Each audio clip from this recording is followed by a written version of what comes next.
Testing. 1, 2. Oh, wait a minute. Might be. What do I need to do?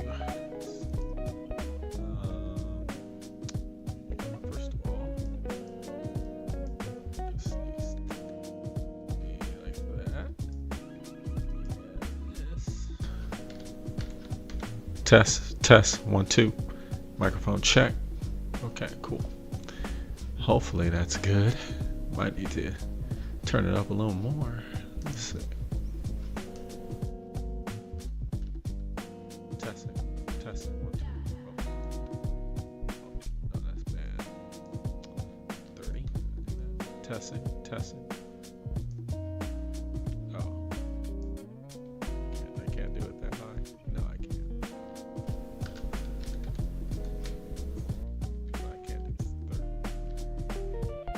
Oh, okay, you can only do 20. 25? Yes. Oh, so 30 is the maximum. We're just setting it up here. Testing. Okay, we'll try that.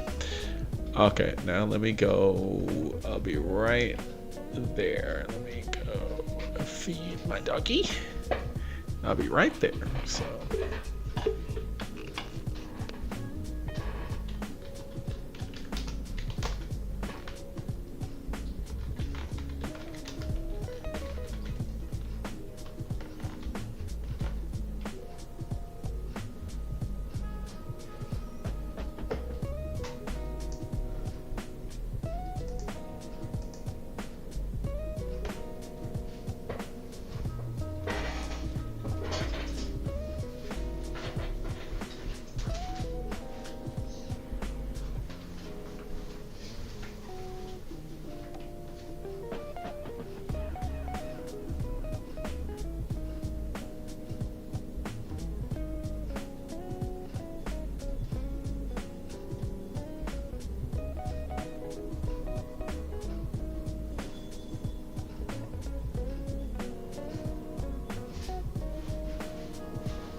Okay, we good to go. Let's unpin this,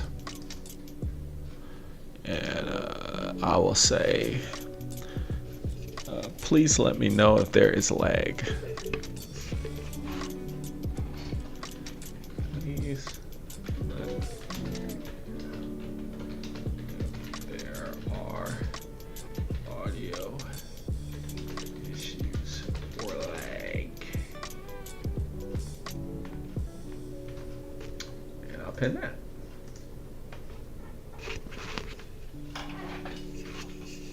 Okay. Hello. Welcome to the Black Ponderer. I think I'm good to go. Yeah, please let me know. Yes, so this is the Black Ponderer YouTube channel. We do philosophy. We talk about philosophical texts, and we talk about philosophical themes. Usually philosophical themes in philosophy texts.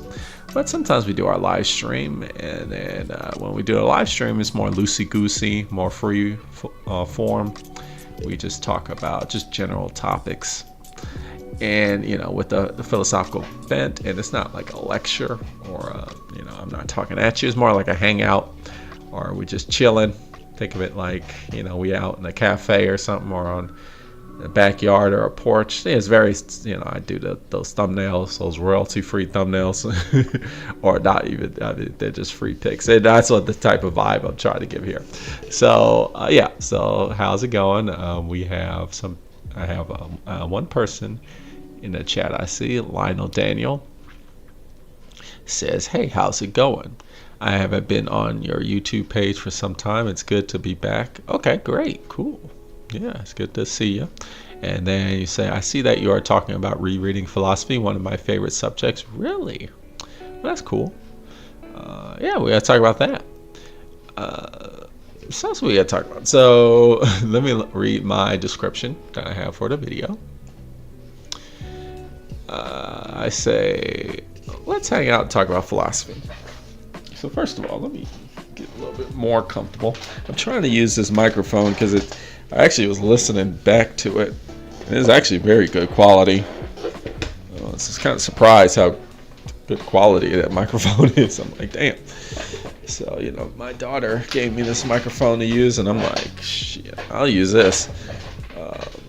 But, you use separate microphone devices, and you have to sync it with the video, and sometimes I can see some lag, so please let me know. And I see I got my doggy here. He's just chilling. Balky is his name. He's chilling there. Let's see. So the description. Which do you prefer?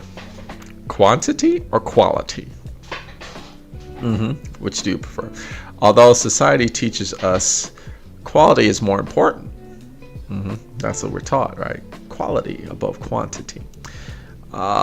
Society often pressures us to pursue quantity more. Isn't that true? We often get peer pressured.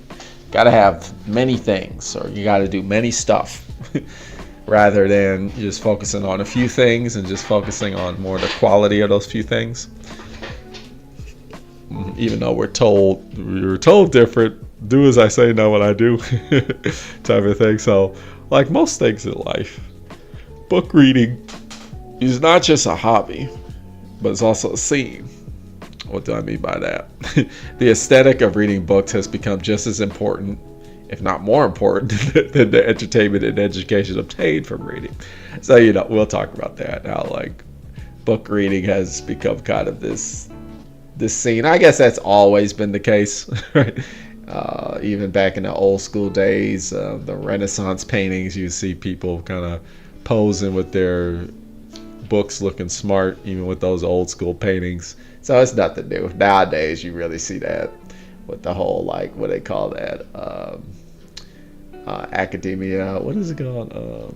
Something like a romantic. That scene that's Donna Tartt kind of like, I don't know if that author spearheaded it. Dark Academia, that's what it's called. People reading the secret history and the goldfinch, and they think they're really cool with their Dark Academia look when they all dressing up like college professors from the 1950s. And then you have to wonder, like, are you actually reading these books, or are you reading it just for the aesthetic purposes? Which is fine, you can do that. But I don't know. So the aesthetic of reading books has become, okay, so I read that. Part of that aesthetic is the amount of books read. So it's a whole scene. You got people with the tweed jackets, or the sweater vests. They look at like the old school college professors, and hey, I don't want to come across as like knocking that style. It's a cool style. I actually kind of like that style. It's a cool style, but sometimes you see that a lot, and it's like, are you really getting anything from the reading of it, or is this just like a show to you? And then, let's see here. The more books read, the more one is viewed as a reader. So you gotta like stack up that reader count. The more books you read, the more like, oh, this guy's a bookworm, or this lady's a reader, a serious reader. This person they're very well read, because they've read so many books, right? Why then should reread a book when you... Oh, there's a typo in mine. Let me fix that. Why then should you reread a book when you can use that time instead reading a new book and padding your reading portfolio? So that's a fear, right? Which is, I don't know, I think it might be a little silly fear, but people have really questioned that about me. They're like, man, do you really reread? That's kind of you could be reading a new book, spending more time building up that reading portfolio rather than going back to the original. That would be weird. That's what I'm only mentioning this because this is actually a comment or like feedback that I get, or just discussion that I get a lot on the channel. This like, do you reread books? It's like, yeah, of course I do. And they're like, really? You read some big books. That takes you a long time, man. I'd rather just read other books. And then there's all this stuff. But let me finish the description. Maybe because the information and or entertainment received from reading a book is more important than the amount of books read. Maybe that's the case. Let's discuss. So let's hang out. Let's chill. Let's talk about rereading books. You think that's a non-issue, you would think so, right? I remember I actually was talking to my wife about like, hey, I'm going to talk about rereading books, and she's like, really? That's a thing? Yeah, it's actually a thing. Funny enough. Oh, hello, Nadia. How's it going? You think like, yeah, if you just reread a book, what's the problem? What's the issue? You just do whatever you want, just reread the book. But apparently people, that's a struggle for some people. Not that it's hard, that it's just, well, sometimes that's the case. So let's tackle each little point here. Let's see. Okay, so I guess the first thing I do is I always like to center the conversation with anecdotes, like personal experiences that I've had, and by doing that, you can also share your experiences, and then we can kind of base the conversation off of like experience, rather than just because that's kind of cool to kind of base it off of like things you're actually doing in life. So yeah, I in my YouTube philosophy channel, I read books that are a lot of these books are really big and huge, and I like reading big ass huge books. It's fun for me. It's enjoyable, and I'm not. And it's interesting because some people will read these books and they'll feel like they climbed a mountain. Like, oh my God, I've accomplished this great Mount Everest. And that's not the thing for me. For me, it's hey, again, I don't want to like knock somebody's way of doing things or how they feel about a certain thing. If that's how they feel, that's great. But just me personally, I don't feel that way. I'm just like, wow, that was cool. I got a lot of knowledge, and oftentimes it's like I'll probably revisit that book again, and to get more knowledge. And a lot of times it's like peeling an onion, right? The more layers you peel, the more layers you find. Right? And then Lionel Daniel says, when you read a sentence or paragraph and you don't understand it, do you reread it again? I can read the words, but I have a problem understanding what I read. Sometimes I do that. A lot of times I don't, to be completely honest with you. A lot of times what I find is, because a lot of these philosophy books, and one of the examples I'll show you right now, this is one of these books. So Karl Marx's Capital. Boom. I'm actually rereading this book. I'm actually part of a book club. I've read this book, and I've read the whole series. It's like 3 volumes, and it's great. Just so you really get you in the know when like people criticize capitalism, or they talk about socialism and communism and that whole thing, which is part of discourse, political philosophical discourse. It's the thing, like if you read this, then you're really in the know, right?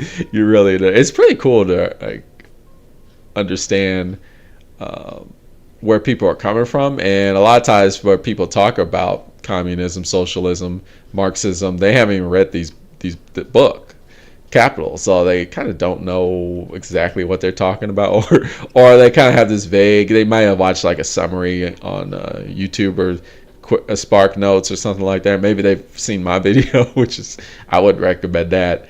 I'd recommend you read it. But I've read it, but there's this group I'm in that is saying, hey, we're gonna read Capital, you want to join us? I'm like, hell yeah. So not only do I get to reread it, I get to talk to people about it, which is great. You solidify your knowledge. But to answer Lionel Daniels' question, this book has a lot of those kinds of sentences where it's just like, you read the sentence like, what the hell are you saying? And I find that when I reread the sentence, I'm still like, I don't know what you're saying. So I just keep going. I'm like, well, maybe I'll figure it out. Maybe it'll come to me as I keep reading. And oftentimes it does. A lot of like these hard books, like these hard philosophical books, like what'll happen is you'll be reading, and you'll be reading for a while. You'll be like, I don't know what the hell's going on, but you just kind of have to plow through it, and then all of a sudden it'll start clicking. Because a lot of it's interesting, because a lot of these really big texts, you think like they're introducing all these ideas, but a lot of times they're just repeating the same thing over and over again in different ways, which is great. Like repetition is definitely a great tool of teaching. So a lot of times that's why these books are so big, is because they're actually just saying the same thing over and over again, just in different ways. They might introduce new topics, but a lot of times those new topics are reiterating or building upon what's already been said. And the argument would be made like, well, you better understand previously, because you're not going to understand the next stuff because they're building on it. And I find that's not the case. I find like when they introduce new topics, they'll revisit the old topic and they'll say it differently, right? And that really helps me understand a lot. Like I'll read like a chapter or two chapters, literally, like not even just a sentence or a paragraph. Sometimes I'll read the entire chapter. I'm like, what the hell is going on here? But I'm like, I'm just gonna keep reading. And then a few chapters next, they'll introduce something new, but then they'll go back to the old topic. Karl Marx does that a lot. He does that like a hell of a lot. And then you'll be like, oh, that's what he was saying back in chapter 1. That's what he was saying in chapter 1. So that's kind of the challenge of, or like the counterintuitive nature of a lot of these philosophy books. People get kind of turned off by them because they're reading and they're like, I don't understand what the hell you're saying. But the challenge is you kind of have to push through and kind of like not hold on to this kind of struggle of, I got to understand everything this philosopher is saying at all times, right? Because if you push through it, right, it'll start to click, right? And that happens even more so if you reread the book, right? You might read the book once and you might be like, okay, I got like 40% of that. I'm gonna go back and read it again, and then you'll read it again. You're like, okay, now I got 80%. Right? So that's kind of the process of how I process a lot of philosophy books. Is that way. So absolutely, sometimes I'll read a sentence or a paragraph, I don't understand what the hell's going on. I'll try and reread it. I do sometimes. Oftentimes I will reread it. But a lot of times that doesn't help. I'll be like, what does that say that I read? Like, I still don't get it. Okay, I'm just gonna move on, and then it'll click later on. So that's what I would say. And then Lionel Daniel asks, as a beginner, what philosophy books I should start with? Yep, one of the classic frequently asked questions, right? what philosophy book should I start? Most people in philosophy professors or philosophy enthusiasts, they'd recommend Plato, right? They would say like, hey, read Plato's dialogues, particularly the 3 dialogues. What is it? Erythro, Credo, and the Apology, I think it's called. Those 3 dialogues where it covers the trial and death of Socrates, right? That's a great place to start. That's a great place to start. And then you can just keep going with a lot of Plato's dialogues. You can keep going. They're very short, and then you can read the Symposium, which is a great book. I still gotta make a video about that. Or the one that starts with a G. I have that one. I had to read that one. But yeah, that's a great place to start. Some of those Plato's dialogues. And then if you want to say, hey, you know what? I want to go to some non-Western philosophy, some philosophy from the East, right? Some Eastern philosophy. I would recommend the Tao Te Ching, right? That's a great book. That covers Taoism, which is also a fundamental philosophy. Not only is it fundamental philosophy in a lot of Asian and Indian and philosophies. You'll see that out of that, those fundamental philosophies. The whole Taoism introduces the yin yang concept, and we often know of a very superficial idea of the yin yang. A lot of people say, oh, the yin yang means within good there's always evil, and within evil there's always a little good. But that's a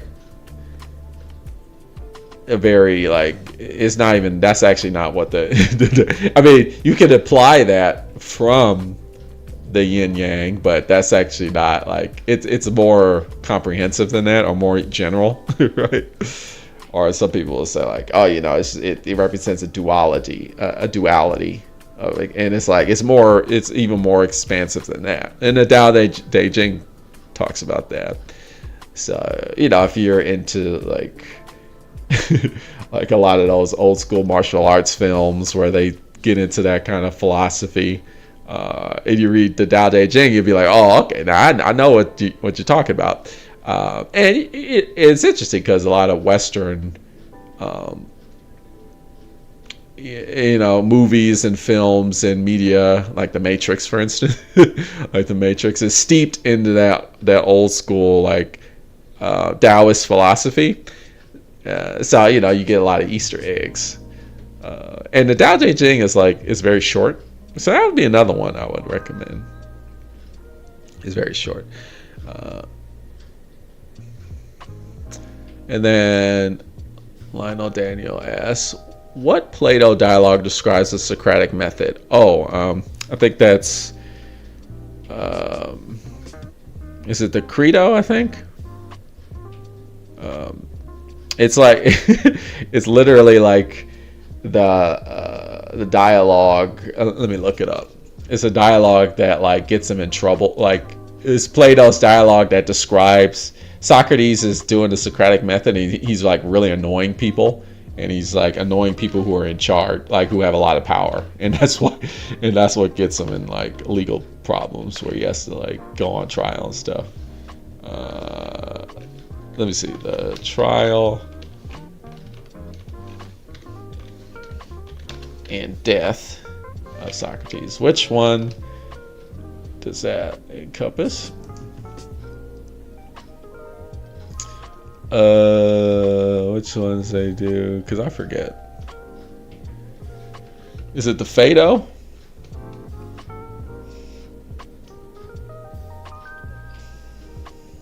I'm just looking it up right quick.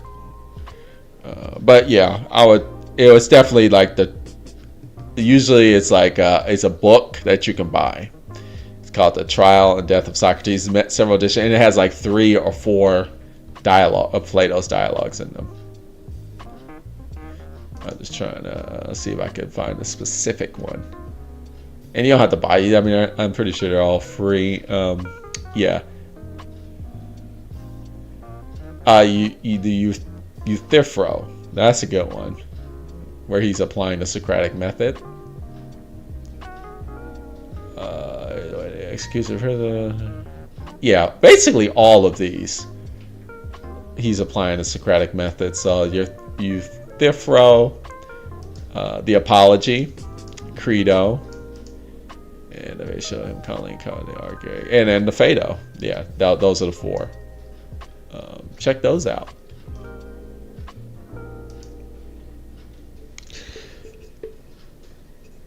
Okay. Let's see. Oh yeah. So I was saying.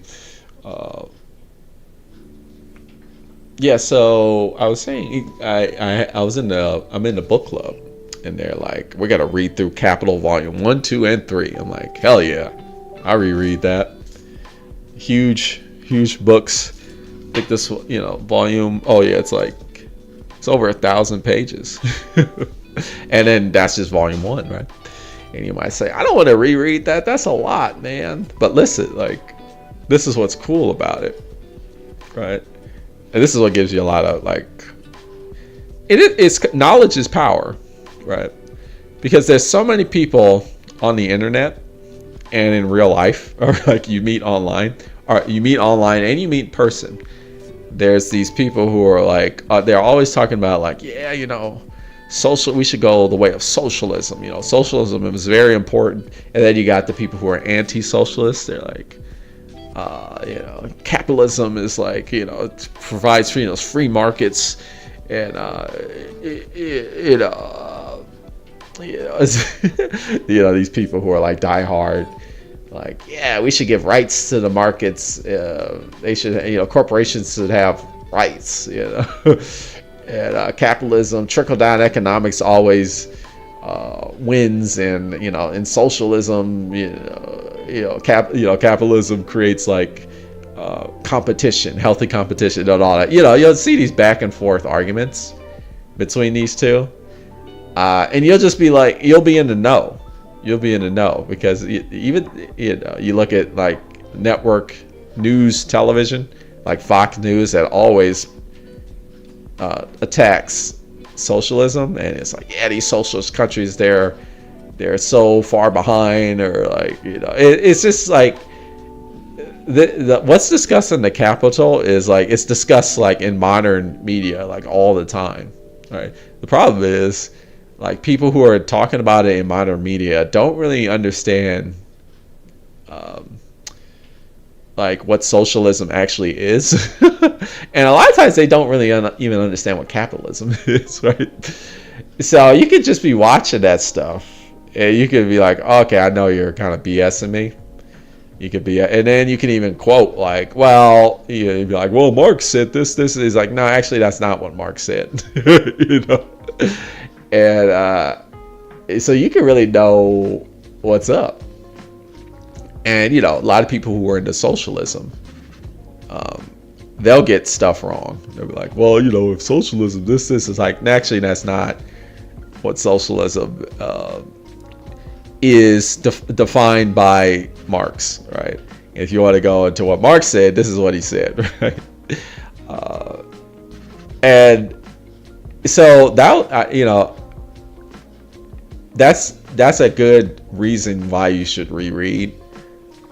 Because there's some texts that are very important, or I would say prevalent in society, or modern discourse. And I would say Capital is one of those, right? If you read Capital, you'll know so much about the nature of capitalism and the nature of social, what socialism actually is, right? And the theory behind it, right? And you can just I don't mean to frame it like that, but you kind of can't just walk circles around people who like debate you about like, yeah, capitalism is superior than socialism. Like, and then you can say like, well, why do you think that? Well, and then they'll start saying these things that aren't founded, and then you could just go. And a lot of times, what'll happen is they'll make these arguments, and you can just say like, well, that's actually not what socialism is, or that's actually not what capitalism does, right?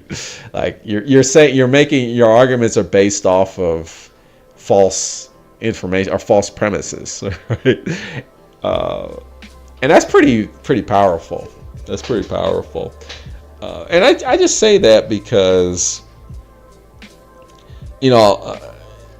what you don't want to do is you don't want to like rush through Capital. Like you say, okay, I'm gonna read Capital and just rush through it and not understand anything, or just rush through a lot of philosophy or just books in general. It depends on the type of books you're reading. And then, let me go to some quote. Does the book Wealth of Nations explain capitalism? It's kind of like an advocate for capitalism. I don't think so. I mean, it's a great book to read, just so you can be in the know. You can be in the know, like, oh, okay, that's like somebody's explanation of capital. It's kind of it's biased, I would say. And one would say like, well, Marx is biased. I would say no. I think he actually, because he breaks down a lot of like data and information. It's written like a research paper. I would encourage, like, before you read Wealth of Nations, read Capital first, and then read Wealth of Nations. I think like Capital does a better job at explaining capitalism than the Wealth of Nations does. And then you say, does Capital and Capital are the same book? Yeah, basically. I think when they say Das, the German, does Capital, I think they're just saying like all 3 volumes, because there's like 3 volumes. Yeah, I think that's what they're saying. But Capital is just volume 1, right? I think it's so that's the difference there. And so like, and that's why I think some books I feel like will give you a lot of a bang for your buck, or they're a huge return on investment. But at the same time, it's kind of like, well, you can read whatever you want to read. And maybe you don't want to like be involved in that discourse. You're like, you know what? I'm not really trying to be involved in that discourse, and that's fine in terms of like socialism versus capitalism, and that's cool. I mean, that's what you don't want, because that can kind of get aggravating after a while. I personally, though, I like to be in the know. I like to, and some people will get quite. They'll be like, you'll mention that, you'll be like, I've read Capital, and they'll be like, oh, really? They'll kind of like put the brakes on it, like, oh shit, okay. Which is I think that's kind of powerful, and it's more just for your personal knowledge. I guess it's kind of like you're equipping yourself with like ammo, but in a non-violent way. So, yeah, I would say that. So, but there are lots of books that are like that. I would argue like religious texts are like that. Like the Bible is a great book to read, even if you're like not religious, because there's so many references in media and like so many people. And as I was saying, like with there's a lot of people who say they're Marxists and they say they're socialists, but they've never read Capital before. Which is, I mean, I get it, it's a big ass book, right? But I don't know, I think like that's probably a good idea. If you're like saying I'm a socialist, it's like, well, I think it's time for you to read the book. Or particularly if you say you're a Marxist, it's like, okay, you can't just read the Communist Manifesto and be done with it, right? And you're getting a very shallow understanding of social. So yeah, a lot of people who are socialists, and they haven't really even reviewed it or like kind of like glossed over it. You know, they kind of don't really know what they're talking about. And to be complete, and I don't mean to say that pejoratively. I'm just saying, like, yeah, you should be in the knowledge, and that's the same way with the if you were to read the Bible, and like, let's say you're an atheist, or you're not or you're not Christian. You know, most Christians, the vast majority of Christians have not read the Bible. So if you come at if and a lot of Christians love to like argue against you about shit, you know, that's like, this is a sin, this is a sin, this is a sin, and then you can just come at them and be like, yeah, I've read the Bible, and actually that's not what the Bible says. They could be like, oh damn.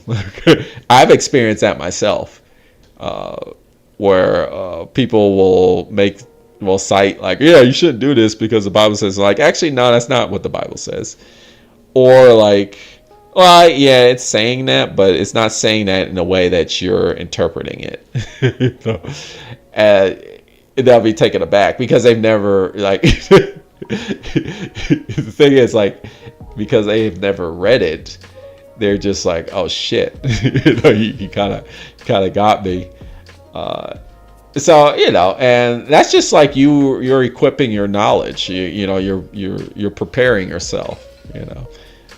And then you can kind of understand the basis of where everybody's arguing from or where everybody's coming from. You can be like, oh, I understand that argument. Like, I understand that the foundation of where that's coming from. I get it.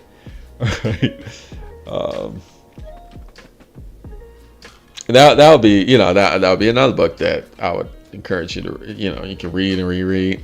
And then you ask, have you read the book Currents of Marxism or heard of it? No, I haven't heard of that one. And then you ask, what is a good book to read on Marxism? I would highly recommend reading from the man himself. Right? If you want to learn about Marxism, this is the best book. Capital, his Capital.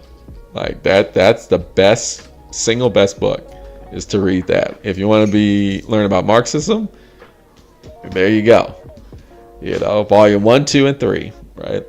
And then if you want to add more to that, it's Grundrisse, which is basically like Capital Light, but still, like, you can get some bonus material from that. Yeah, that's what you got. I'm saying, like, if you read it, and, you know, just take your time with it. Just like, don't rush. Just take your time, because you know what?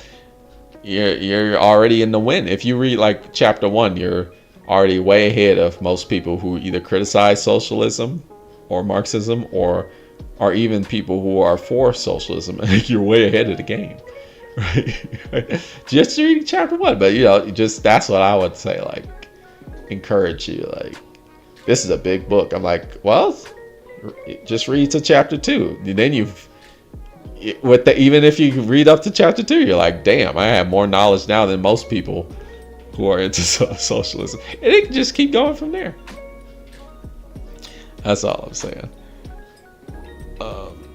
And then, you know, another book I usually reread because it's like my favorite book of all time. I don't think you can get this edition anymore. It's Walden. And this edition also has Civil Disobedience by Henry David Thoreau. I think this was my first video that I did. I think in this edition, the Penguin Classics, I reread this book all the time. I love that book. Oftentimes I reread it on Christmas for some reason. I don't know why. But that edition has like the Old English. I think they don't have that edition. They have like a more an updated edition that doesn't have that Old English.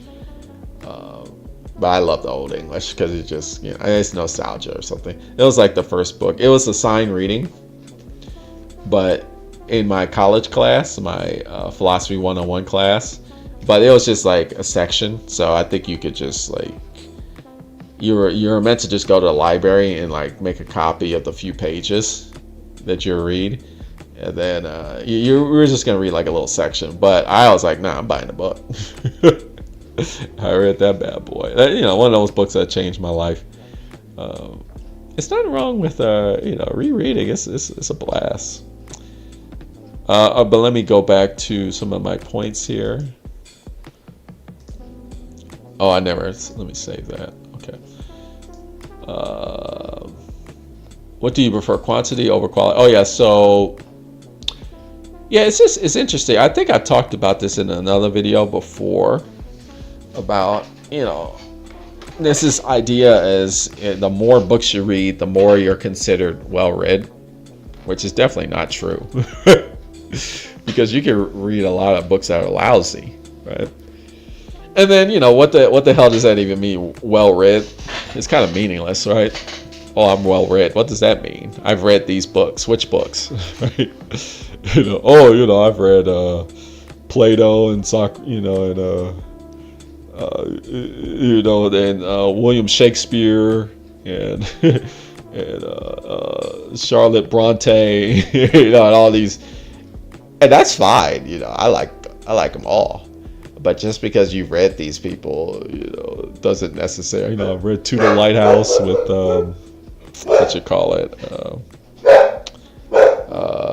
What's her name? The person that also wrote a book of one's own. Virginia Woolf. I read Woolf. And these big names in literature makes you feel good that you read them. And then people are like, yeah, I'm well read. It's like, I don't know. I think that term, like, well read, is kind of meaningless, to be completely honest with you. But I mean, that's just my opinion. I'm probably wrong about that, but yeah, some people have like a list of like, I need to read these books, and once I've read those books, I'm well read. And then often that has a lot to do with, I got to read this many books, right? And it's like, it doesn't matter how many books you read. It really doesn't. I mean, the more books you read, yeah, sure, it does matter. It does matter. I'm not gonna say that. The more books you read, well, it just depends on what kinds of books you're reading and why are you reading, right? Because some people just read for joy and entertainment, which is totally valid. I'm thinking of people like my mom who she was a massive reader, but she read mostly like mass market paperbacks. Like she read a lot of like Michael Crichton stuff, like Jurassic Park. Like she read that book. I remember these movies would come out, and she'd be excited because I read the book. I wonder how the like Jurassic Park. I remember that movie came out, and my mom was so excited because she already read the book. she was on, or like A Time to Kill and stuff like that. With I think that movie had like Tom Cruise as the main character. These movies are The Fugitive. I think that was a book too. She read those popular thriller books, right? And that's totally cool. And like, I guess you could argue like, well, that's well read because she's reading the popular books that eventually become like big blockbuster movies. So she's like, she knows, she was one of those people who like already was ahead of the game when like these blockbuster movies would come out. She'd be like, yeah, I've already read the book, so let's see how it works. And she'd be like, yeah, that was like the book. Yeah, that wasn't like the book. That was better than the book. That was not as good as the book. To see what I always kind of thought that was cool, but it's just because she read a lot. She'd be like, she'd come into the movies like already knowing what the movie was about, which was kind of cool. We were a big like VHS family, a home video family. Like we would mostly just watch movies on that's how old I am. I watched. When I was a kid, we had the video cassette tapes, and we would watch like all those movies that were blockbusters at that time. And she'd always be like, yeah, that was like the book, and that was like, because she used to take a lot of. She would go to work, and we used to have this car that was not reliable. So she would always like take public transportation a lot. And so she would read while taking public transportation a lot. She also had a job as a security officer.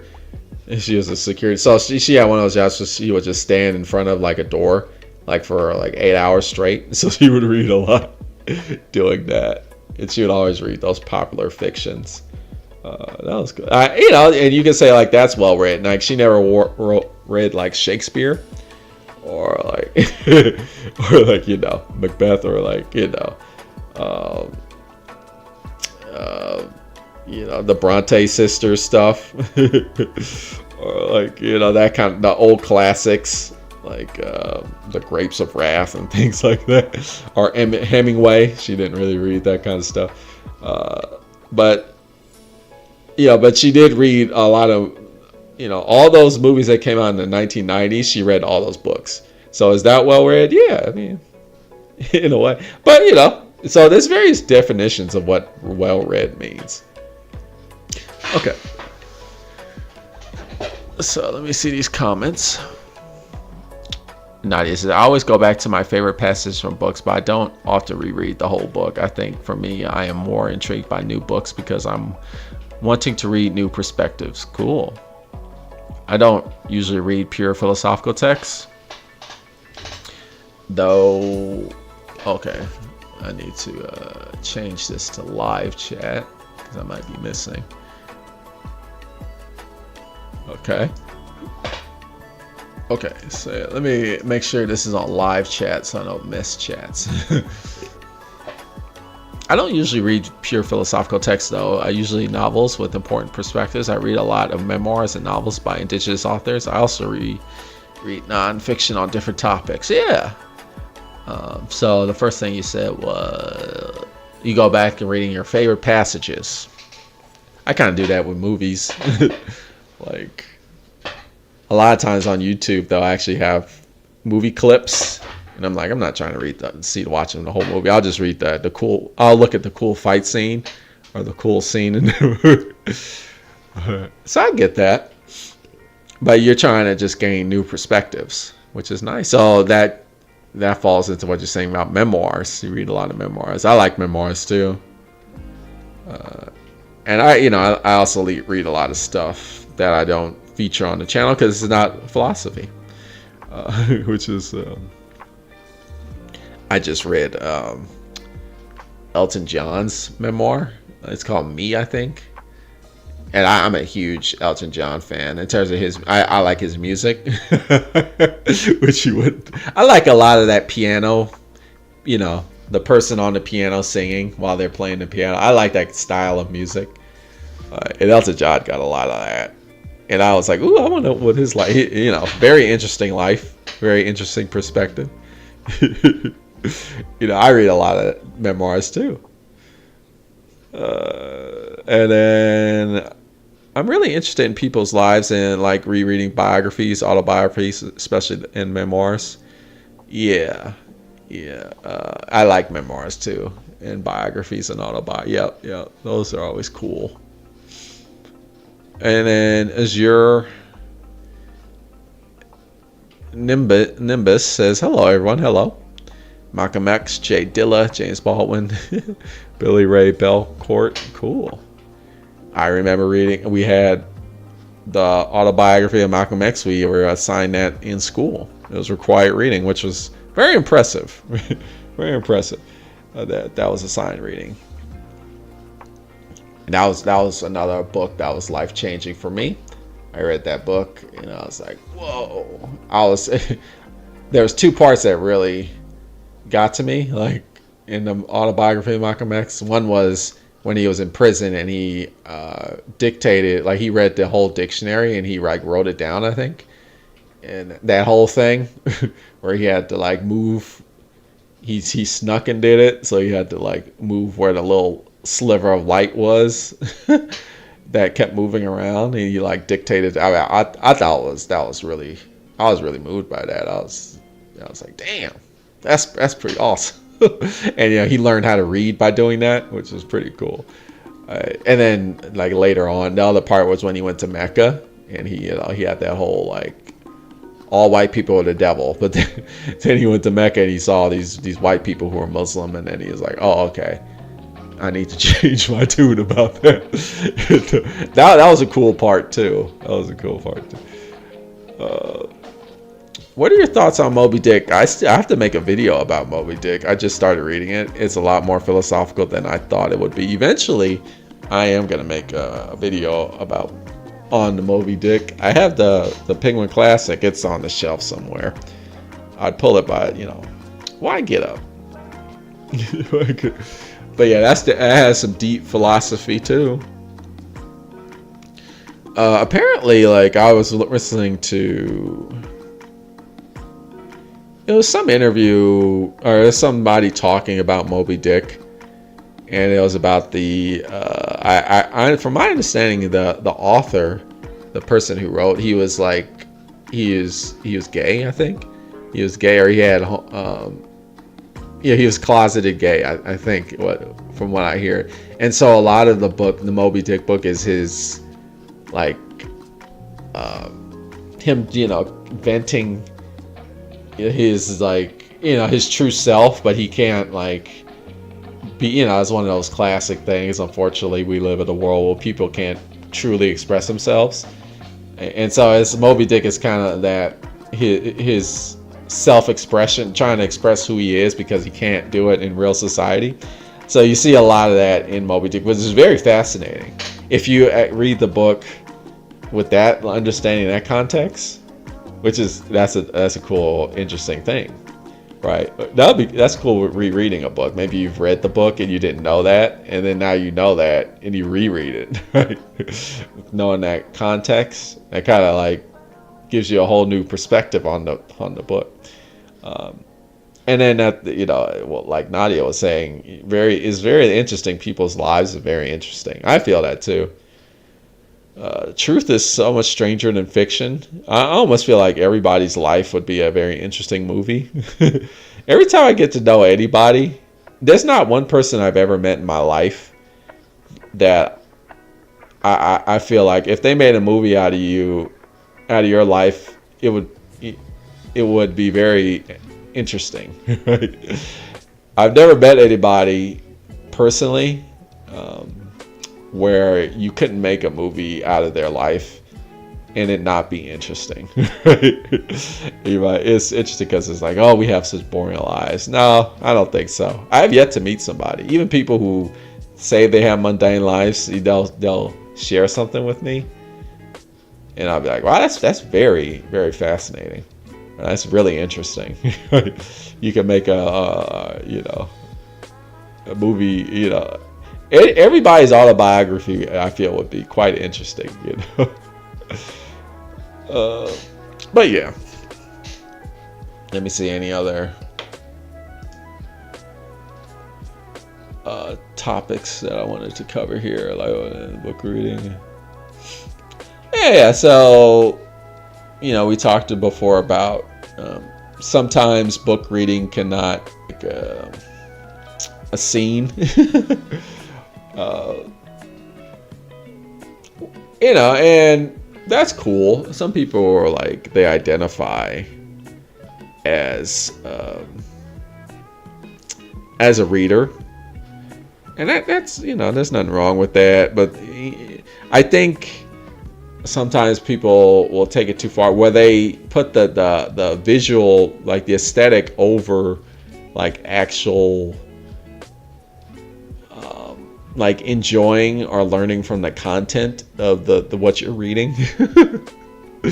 I see that quite a lot,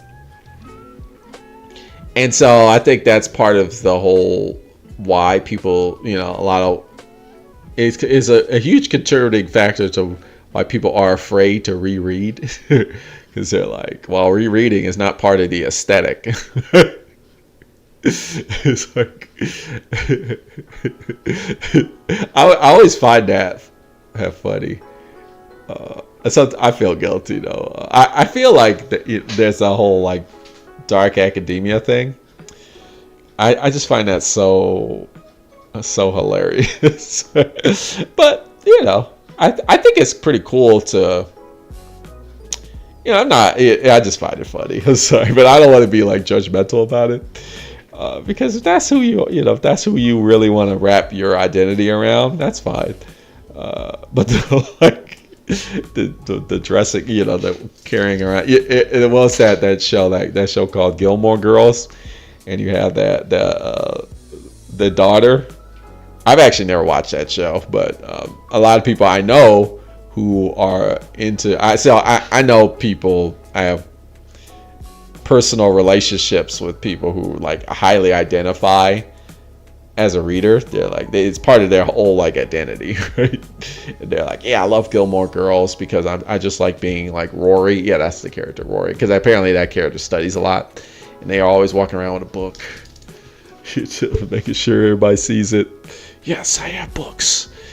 It is great. That's one of the motivating factors of why I wanted to start the channel, the Black Ponderer, because I kind of wanted to kind of counter that, where it's like, can we just have like average Joes, just have just a normal dude just read, and he doesn't have to like be in front of massive bookshelves or like, be majoring in like, or trying to get a master's degree in like literature or something like that, which is cool. That's cool. Or like, somebody who's not trying to publish a book. Like, I'm trying to get a book published. It's like, well, some people who really love reading, that's not what they're trying to do in life. They just like reading, and they're not trying to get the high definition camera to like make sure that the tweed in their sweater is like you can see it, and they're not doing these massive book hauls where they buy like 50 books and like, yeah, this is my to be read, we're gonna read all these books and it's like that doesn't matter, but whatever makes you happy, it's fine. It's like, can we just bring it back down to earth?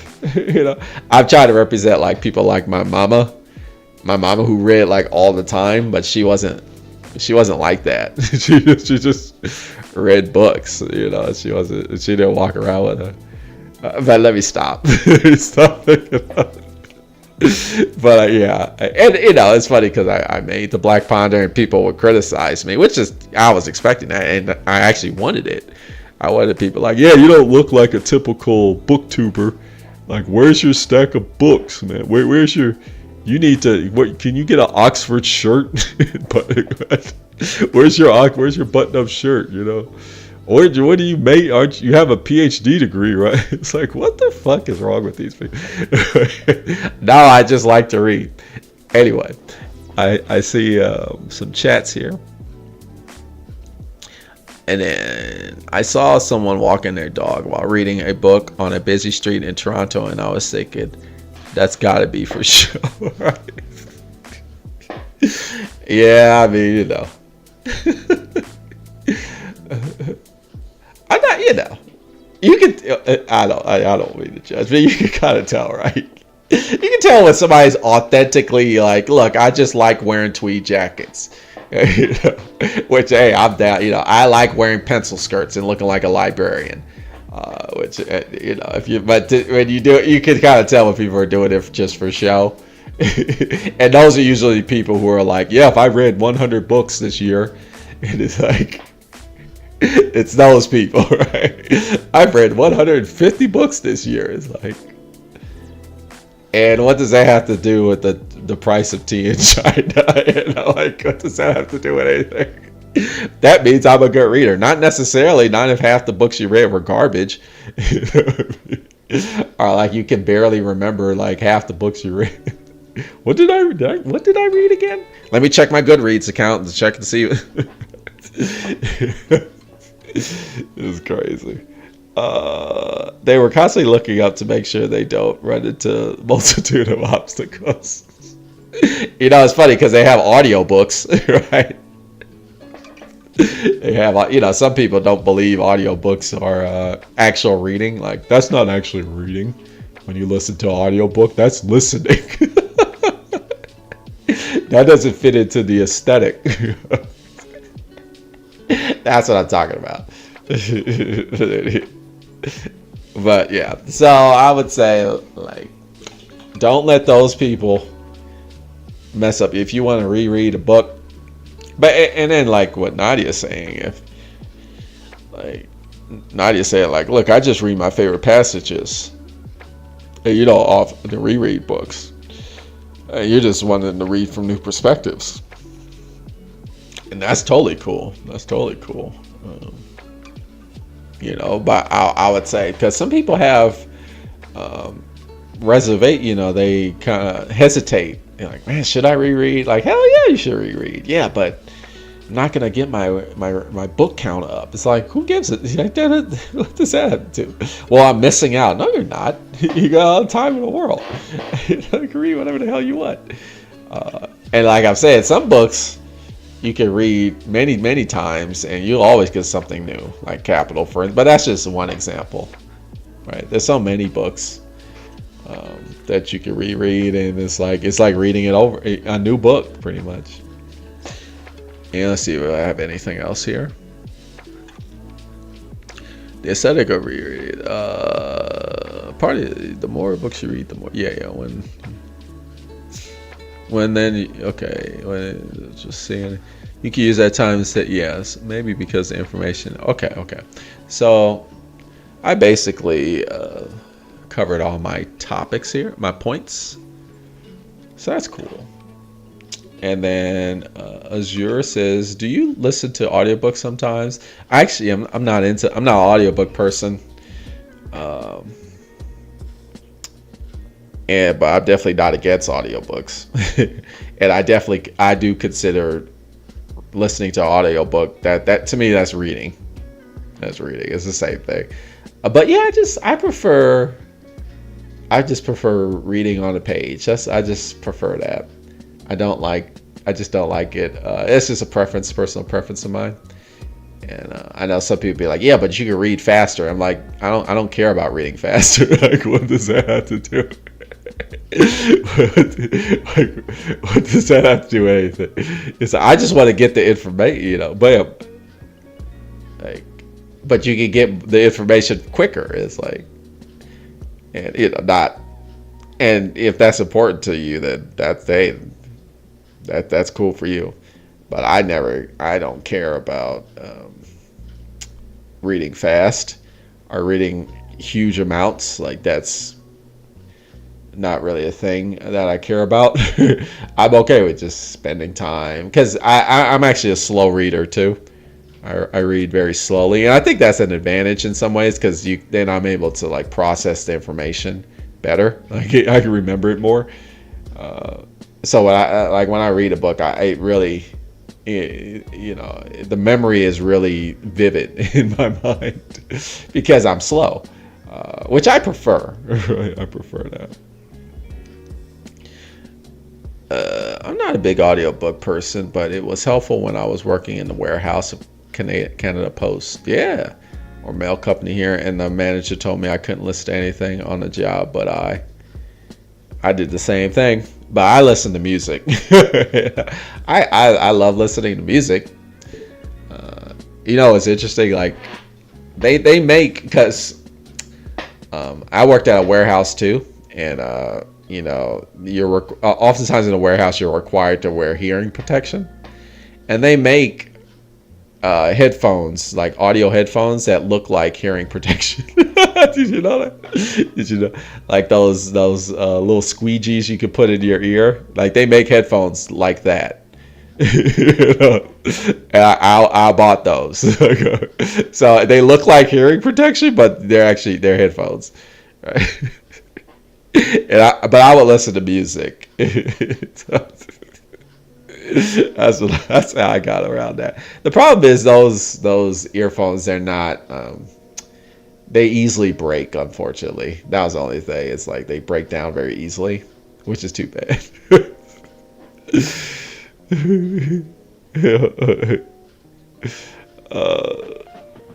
Just said they are noise canceling headphones, which they were too. So they allowed me to have them on. Oh, cool.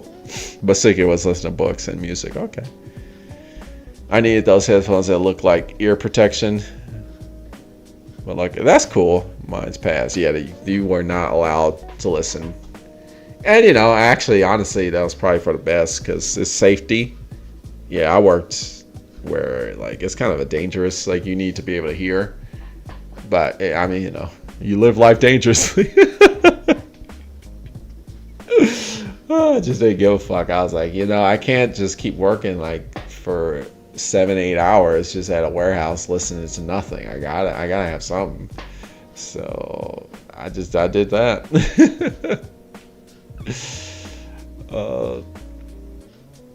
But yeah, so in conclusion, I would encourage you, if you want to reread books, it's not a problem. You should go reread that book. You're not missing out. It's not like, oh, you know, you can spend your time reading something else. You know, some of these books, every time I reread Walden, I get something new. And sometimes you know, even if I didn't, it's just the joy of, it's like rewatching your favorite movie or playing your video game that you like from the past, like the old school Super Mario Brothers or something. You say the job was so monotonous to save it. Yeah, some jobs are so tedious and monotonous. It's like, yeah, I think I would quit if I didn't have music. I had one. I worked at a warehouse too for many years as a part-time job, trying to make it in the tech industry. That didn't happen. But yeah. So that's cool. So I think that's all for my points. We have reached the hour, but if anybody has anything they want to discuss. And then what were you doing? I was a package handler. I handled packages. I guess I could say, like, I work for to this day I work for FedEx. You know, as a package handler, worked at the warehouse, just, you know, making sure the packages get from point A to point B. Really grueling job. Most people don't stay for about a year, and then they quit. It was like my college part. While I was going to college, that was my part-time job. It was like a night shift thing. That's what I did. But eventually, I moved out of that, and now I work in an office job. How do you find the time to do all that reading? Oh, I always say I just don't watch television. I think that's what it is. I think I'm also pretty good at time management, I think. Because I get that, oh, how do you read so much? It's like, yeah, I think I don't watch TV. I'm talking about like Netflix or Hulu or what's the other, Disney Plus. Like, you know, it's amazing how much time you spend watching TV, and that's just, and it's funny because it's like, oh, aren't I cool? I don't watch TV. No, it really, for me, it's just I don't like modern television. It's not even about like self-control or self-discipline or anything. Like, oh, you know, I'm making a great sacrifice. You know, it's funny. You do what you love doing. I just like reading more than I'm just not a fan of television today. I think I made I did a live stream about that. I don't like how television is so realistic, or like so it's very like grounded in reality nowadays, where like, you know, in the past it was not grounded. Like, that was the point of TV, was that it was not grounded in reality. It was just silly and stupid. Like, you know, like Steve Urkel, nerd, he goes into he invents some chamber and then he turns himself into this cool version of himself. Like, that was TV. Back when I was growing up, like these very absurdist, you know, even like this stuff like Charmed, where it's about 3 witches, or like Buffy the Vampire Slayer. They still have like these fantastic, like Game of Thrones, but Game of Thrones, like shows like that, they're fantasy, but they're just so rooted in, like, they're so grounded in like realism. I just don't like it. So I watch them. I'm like, yeah, this is not interesting to me because there's no escapism, which is what TV. I used to watch TV. So instead of like binge watching like The Bear, I think I just was listening to the radio. Like I guess there's this new show called The Bear, which is about like people starting a restaurant or something. That's what I'm talking about. Like shows today is like it's the notorious world of restaurant management. It's like one of the greatest shows ever made. People are saying like, really? Okay. I'll pass on that. Thank you. So instead of doing that, I just watch. I just read books. And then you say, okay, we did similar jobs, it sounds like. I just got hired during the holiday season for 2 different seasons during university. Same deal.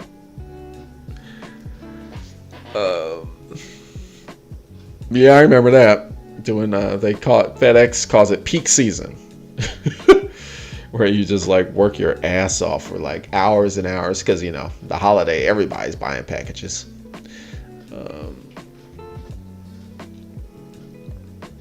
But you watch movies? I only watch old movies. Yeah, I always watch. I don't even watch modern. I don't even like modern movies. I don't. But that's just like a personal preference. I'm not saying like movies suck today. I mean, they suck in my opinion. One would like to argue like, oh, all these superhero movies, but it was always something, right? It's always like, back in the 40s and 50s, what it was like the Western or something, where all these Western movies came out, right? Or, it's always some genre that's like big. I remember the era of the vampire, or vampire movies, or like urban fantasy, where Twilight and shit. And then we had the whole like teenage dystopian, like Hunger Games and Allegiant, like the Maze Runner, like all that crap. It's always something. And then Marvel movies, it's just the latest thing. So it's not new. I just don't like. Yeah, I don't know. Just these movies today. I was trying to watch. I think it was like the movies that win the Academy Awards. I can't stand them for some reason. I don't know why. I think that was the movie. It was called Poor Things. I tried watching it. I was like, man, I just can't get into. It's just too. I don't know. I can't even describe it. It's like artsy fartsy, but in a way that's just not interesting. Maybe it's because it's kind of doing the same thing that we've seen before. I don't know. But I feel like a lot of modern movies are just kind of doing the same shit, but they're trying to pretend like they're doing something new when they're not. I don't know. What is my reading schedule? I just read whenever I feel like it. I have no schedule. I just read when I'm like, it's a good time to read now. I don't really have a schedule.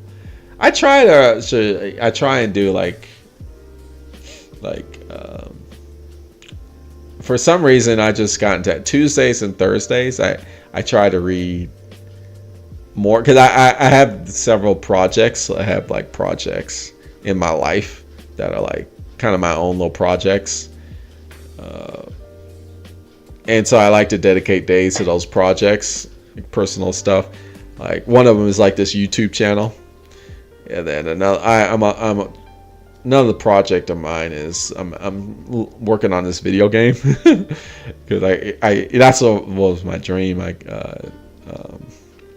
got a degree in computer science because I wanted to get in the game industry. Then I broke in and I found out game industry was toxic as fuck, so I got out of there real fast.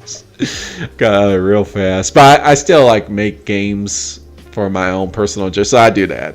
So I dedicate days, my free time on those days for that. But Tuesdays and Thursdays I try like, okay, I'm just gonna read, but when, like what time of the day, it just depends. And then hello Max Maxner666. Fair enough. Netflix is definitely a big time waster. It can be. I mean, it just people can spend their time doing whatever they want, in my opinion. And if you like watching TV shows, Netflix shows, and that gives you enjoyment in life, then I don't think that's a waste of time. I personally prefer reading books that that kind of give me insight on important issues, like things like capital, where because that's a very important issue. Like social economics is like one of the great issues of of human existence. Honestly, like how should we organize society? Our social economics, like that, very important thing. So I like to, and things like that. Like I like this, so that's why I like to focus my time. But some people are like they don't get enriched in that, which is fine. The Bear is a great show if you want to get extremely stressed out at the end of the day. That's what I'm talking about. But it's like these shows, they're traumatizing. It's like it's all about trauma. It's like I don't know what the hell happened. Like when did television become like this? I think it was like A&E started it with Breaking Bad and like those kinds of shows. And I think The Walking Dead really pushed it toward that, where it's like it's just like trauma porn. That's like all these television shows are to these days. It's just like it's like I'm just not interested in it. But that's me. Do you have a video on consumerism? I don't think so. That could be a topic that I could talk about. Let me put that as a topic. I don't think I have one.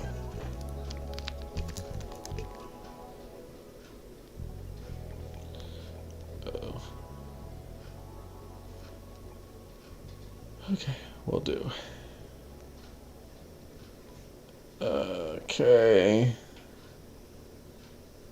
I have a list of topics, and I'll put consumerism as one of them.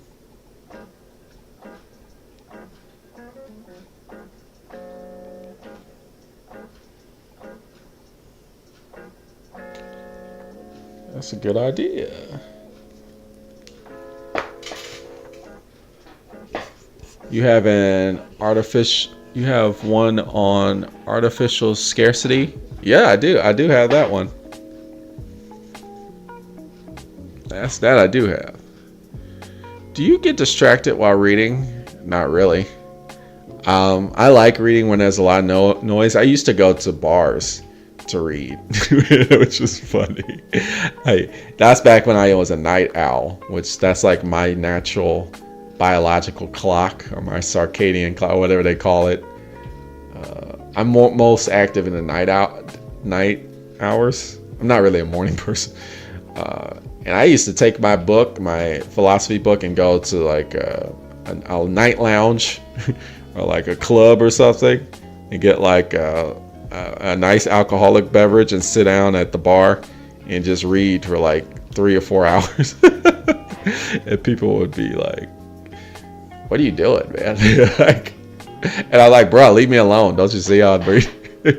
But music would be blast. A lot of these clubs, they'd have music, but I can concentrate more with like noise. I'm one of those kinds of people. And white noise or like background noise helps me concentrate more than. Although silence, I can concentrate pretty good in silence too. But background noise, I'm really able to focus. People like talking in the background, it becomes like background noise to me, and then I can really focus. So I don't really get distracted when I read.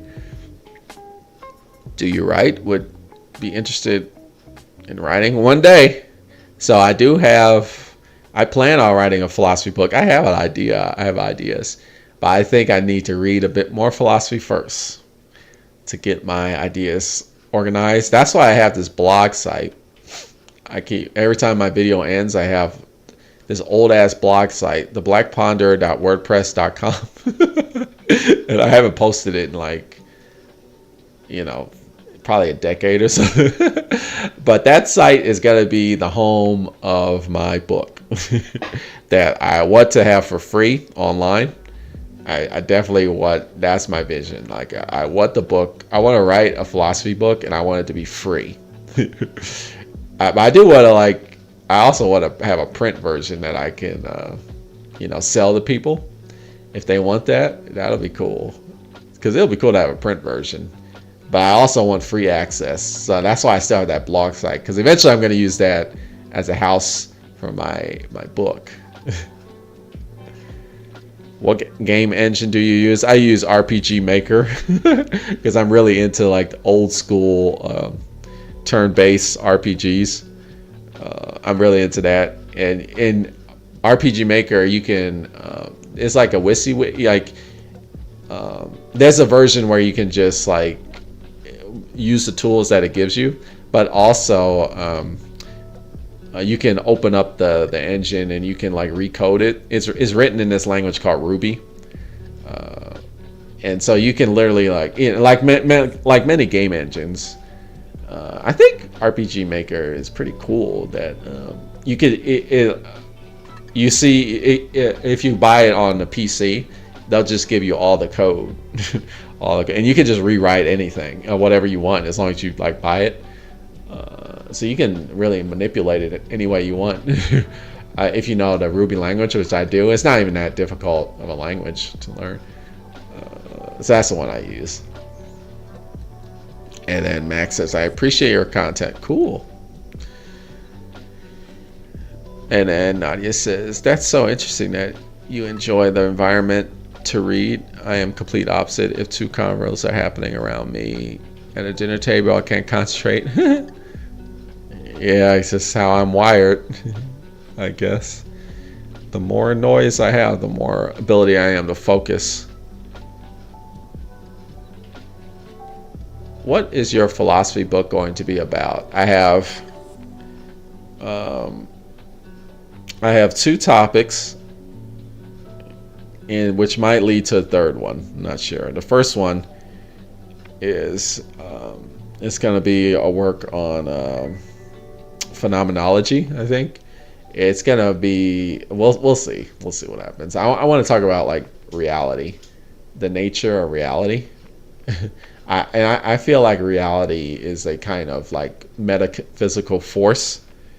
It's kind of like how you have your fundamental forces like gravity, the strong nuclear force, and all the electromagnetism.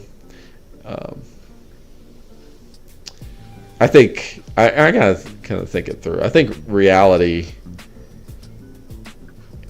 or maybe it's not will. Nietzsche has this concept called the will to power, and it's the ability for he talks about how people they enforce their wills onto others to realize or to manifest who they are by forcing their wills onto others, right? And I think that's a real thing. That's one of the things I jive well with Nietzsche. I'm like, yeah, that's definitely a thing. The way people manifest or actualize is by enforcing their will onto reality. It's not necessarily onto people, it's onto reality. And that's a kind of force that is being manipulated, but it's not I don't want to say it's some sort of physical force. Is a metaphysical force, but it's a real thing. It's a real metaphysical influence, right? And you see that, right? You see people enforcing their will onto people, and then they are and some people would say that's charisma, or that's somebody being very charismatic, or persuasive. That's persuasion, but I think it's more than that. and you see that with like lousy people getting like huge support, like Donald Trump, for instance. It's like half of the American country, like, and even like outside of America, he has all this support. It's like, how does it happen? Like, I think there's some sort of metaphysical like force that's happening, or there's all types of dictators and people, and it's not just like evil or messed up people. It's also like good people. There's like, they capture you in some way, and some people say like, oh, that's just persuasion, that's just charisma, or like that's just. But it's something else going on, and I think it's a kind of, it's a way. It's kind of, I want to really like tie that into what Nietzsche was saying with his will to power. But then there's other philosophers I want to tie that into as well. So that's the one topic I want to really dive into, and that'll be a whole book. But the other one I want to talk about is, I think I've always argued in this channel that, I guess maybe the phenomenology of reality. I'll call it like reality as a phenomena, and how it like the will interacts with the phenomena of reality, how it influences. I still gotta think it through, but I have a strong. I really want to like put that on paper. But the other thing I wanted to talk about was one thing in the channel we talk about a lot is feminism. Feminism, I feel, is like the new frontier, like queer theory and things like that. Really, like, I guess they call it third wave feminism. And personally, I think patriarchy, in my opinion, like all oppression and discrimination is rooted in patriarchy. I think that's true. And some people would disagree. Some people will be like, well, no, actually it's capitalism. Capitalism is, I would argue, like, no. Like, even like when you think about like capitalism, is basically it's like patriarchy. Pretty much, because it's capitalism is the exploitation of somebody's labor, which like that's kind of like that, if you really think about it, that's like the patriarch subordinating the everybody else under, and then you could talk about like for example, climate change, for instance, is like climate change is like the reason why that's happening is because human caused CO2 carbon emissions, right?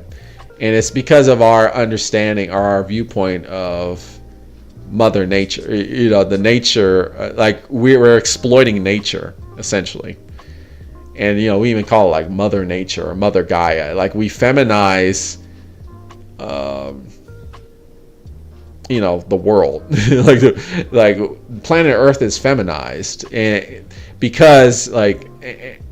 And in that way, we subordinate it. It's like, oh, it's what I'm saying. It's like we exploit nature in the way that like we are the patriarchs, and the human race is like the patriarch of nature, right? And it's just this subordinate domination, this dominant subordinate relationship, which is like a patriarchal thing.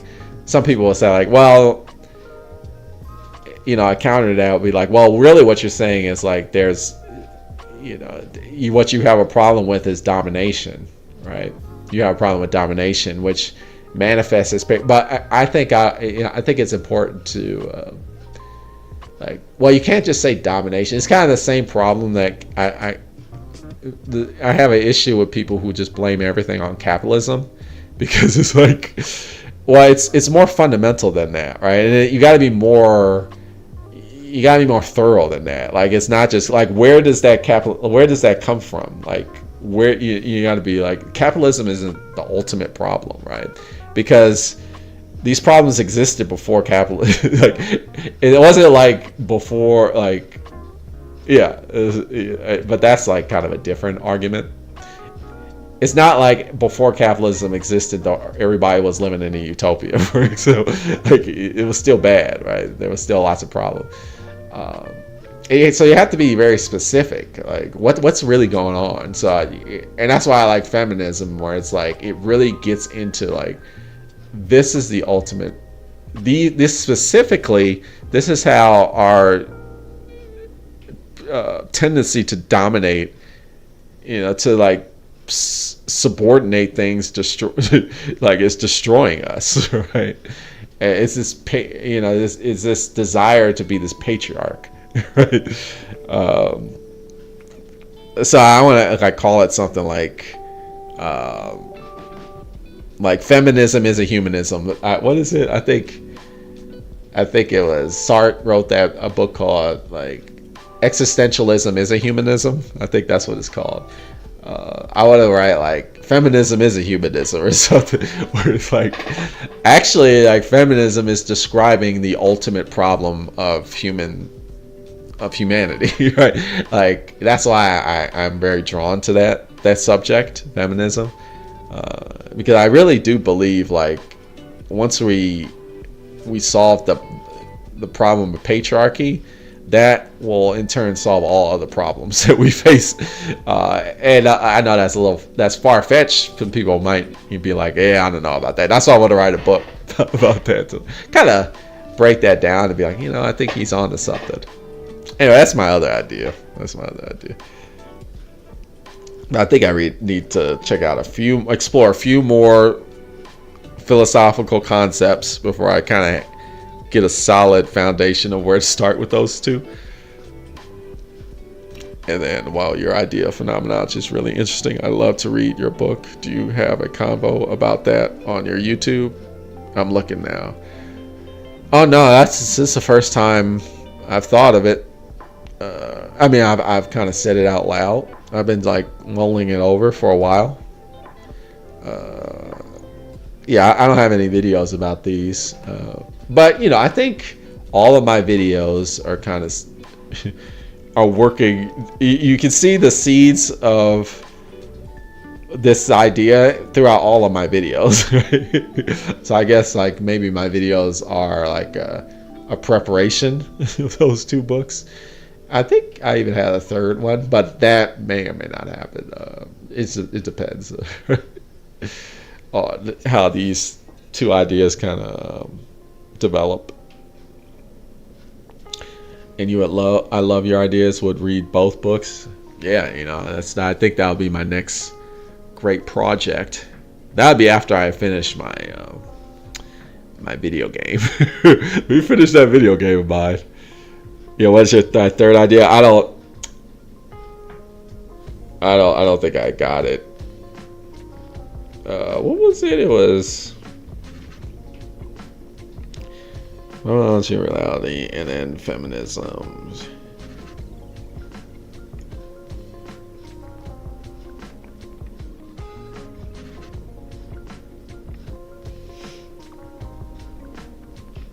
Yeah, my third idea is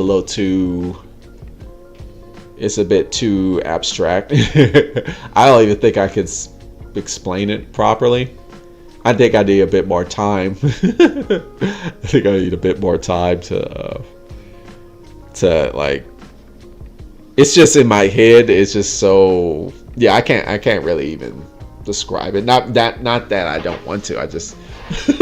It's just too abstract. Maybe as I think about it more, I'll be able to articulate. I can't even articulate it in a way that makes sense. I would, get back at me in like a year or two about the third idea. I might have a better way to describe it. I can't even articulate it. That's why I gotta read more.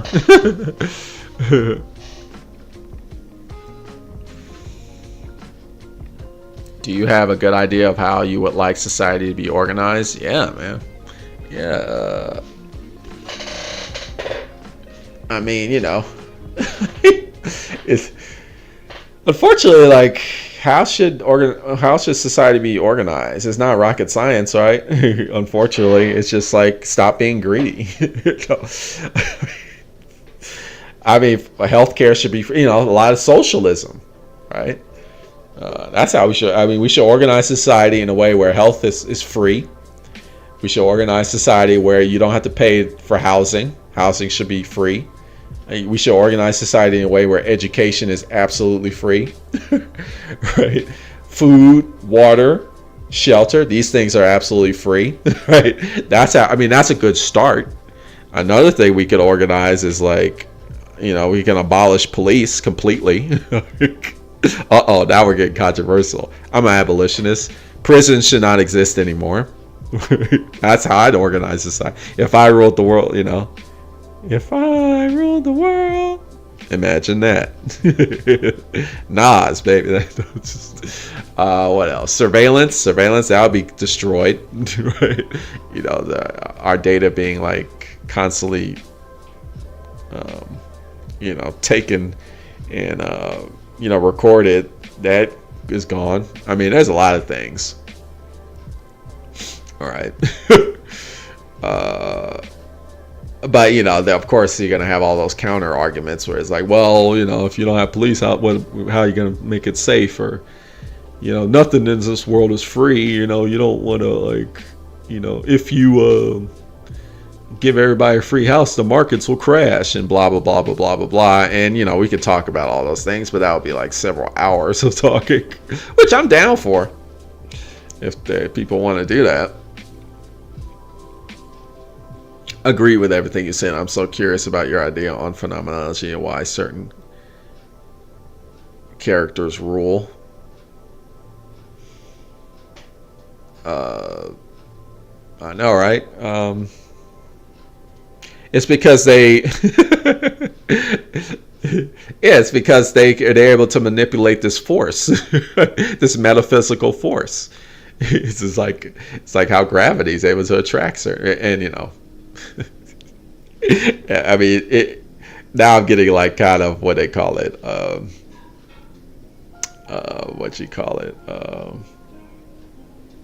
kind of hokey pokey, kind of like hocus pocus. I'm starting to sound like law of attraction, but no, that's not what I mean.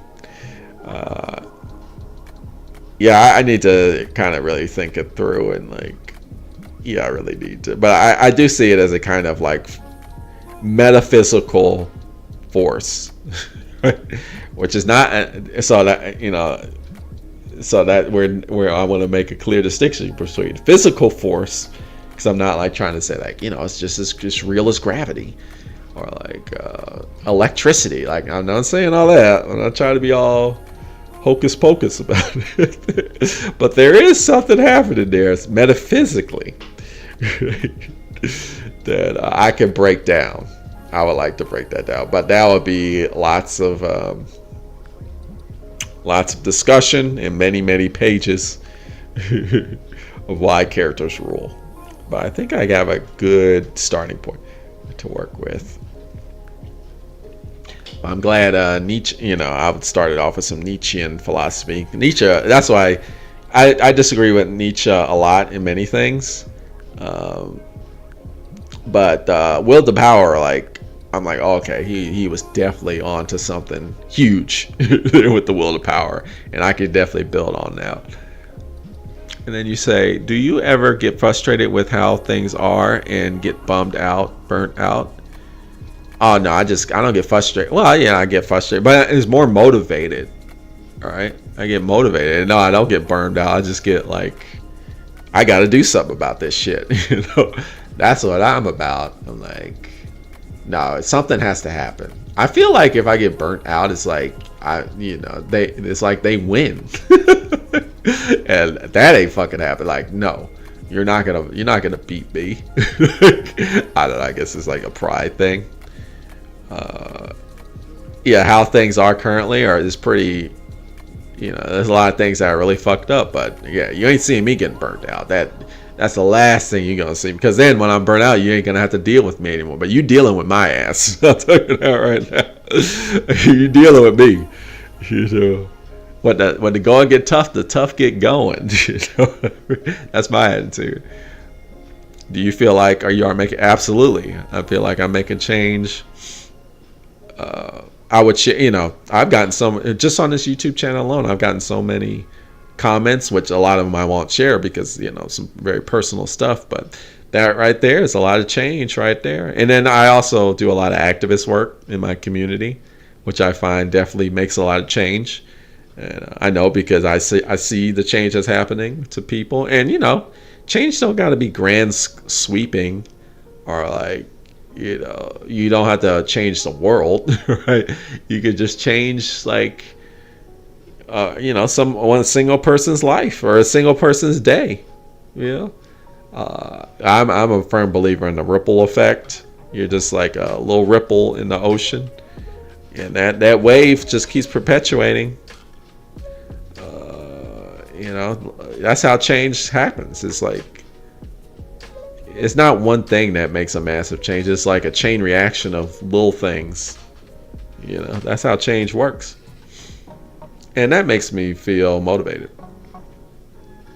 That's a good way to think about it. I like the Albert Camus quote. The only way to live in an unfree world is to live so completely free that the very existence is an act of rebellion. That's cool. That's cool.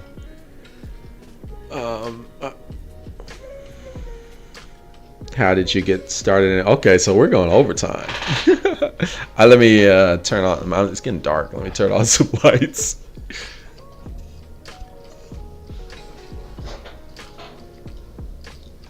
Oops.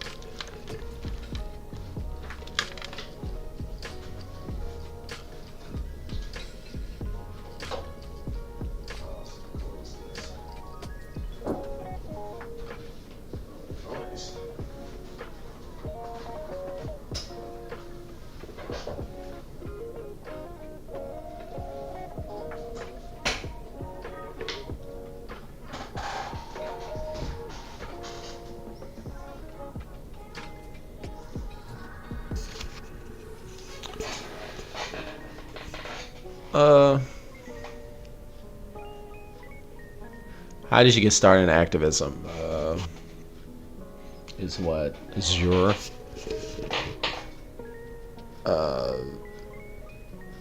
let's see, when did I first start? I'm trying to think.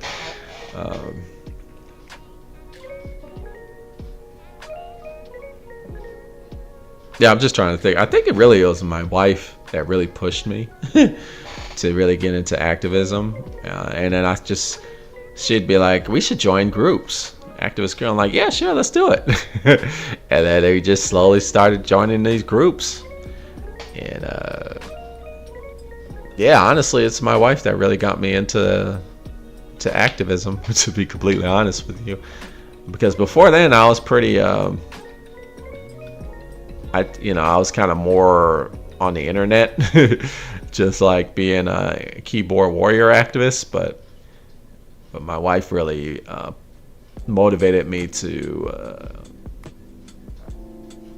participate on the street, person to person. So I think that would be the answer to that. And then Devil's Advocate says, if you were to construct an optimal society, less greedy, how would the top class caste go along with your concepts while giving away power or control from their views? How would there would be no top class or caste. Oh, how would they so you're saying there's a the elite class, the upper class, socioeconomic class, they're not just going to give up their power, right? So how do you do it? It just starts from we just gotta change people's minds. See, that's the point of this is why I started the channel. It's philosophy, baby. We gotta improve our education. We gotta teach kids about philosophy, and we gotta teach kids to think critically about things, right? And to not just accept the way things are now. For example, we teach, it starts from, yeah, it's really just education, honestly. You know. And then Nadia says, what kind of activism do you do regularly? One of the things I do, and this is how you change people in line. You kind of do like a Socrates thing. One of the things I do is I do tabling. So one of the things I do is I set up a table in the public, like a public park, or a square, a public square. I do that sometimes. And I have a sign. That says "A better world without police." And I sit right here, and I have books. Like, I have abolitionist books on the table. It's kind of like those, like, I feel this way, change my mind. But I'm not combative about it. Like, I'm not combative about it. I just kind of sit there, and people will walk by, and they'll be weirded out by the sign. Like, what do you mean a better world? And then people will approach. They'll be like, what are you talking about?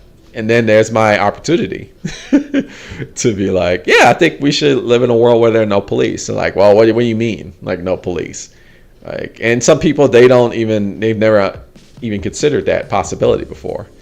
And then, and like what we were talking about, rereading books. Like, I've read a lot of academic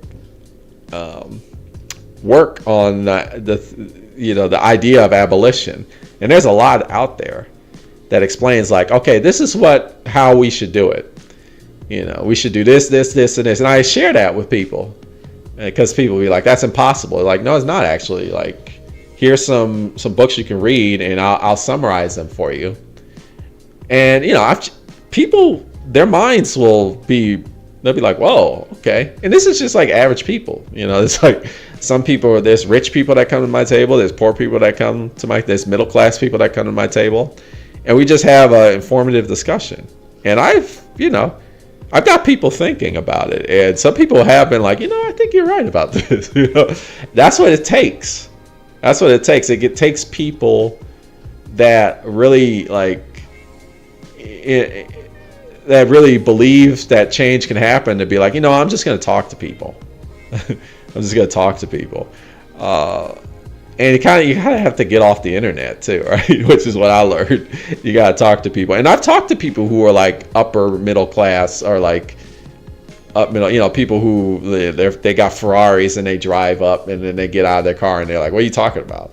I'm like, well, this, and this. And they're like, I'll think about it. Here's a flyer. Come see me. I'm here every Saturday morning.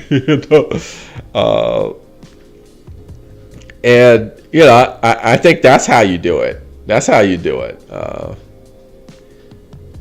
How would the top class go along with your concepts? That it's a collaborative, conversation. It's a dialectic.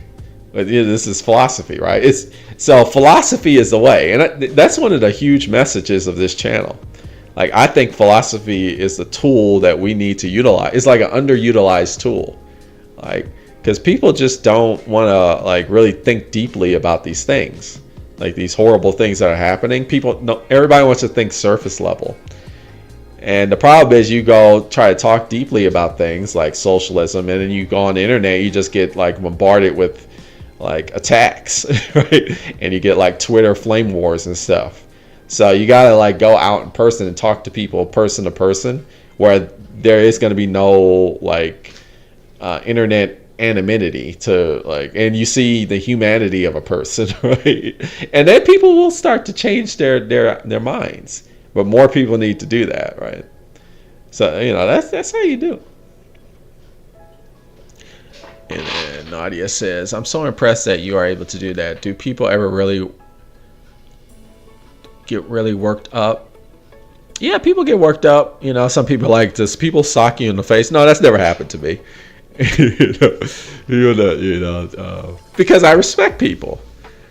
I'm like, okay, I'm listening to what you're saying. I'm not I'm not out there trying to attack people. But if you're just kind of sitting there and you're talking to somebody as a human being, they're not going to they're going to be like, okay, I see you're trying to talk to me in a civil way.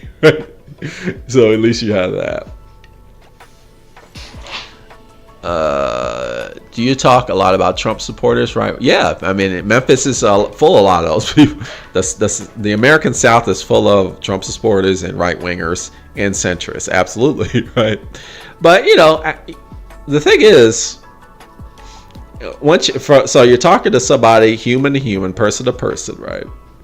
You're not trying to attack them. You're not trying to debate. You're not trying to win an argument. You're just like, look, I want to get to know you, and I want to relate to you, because we're all just people here.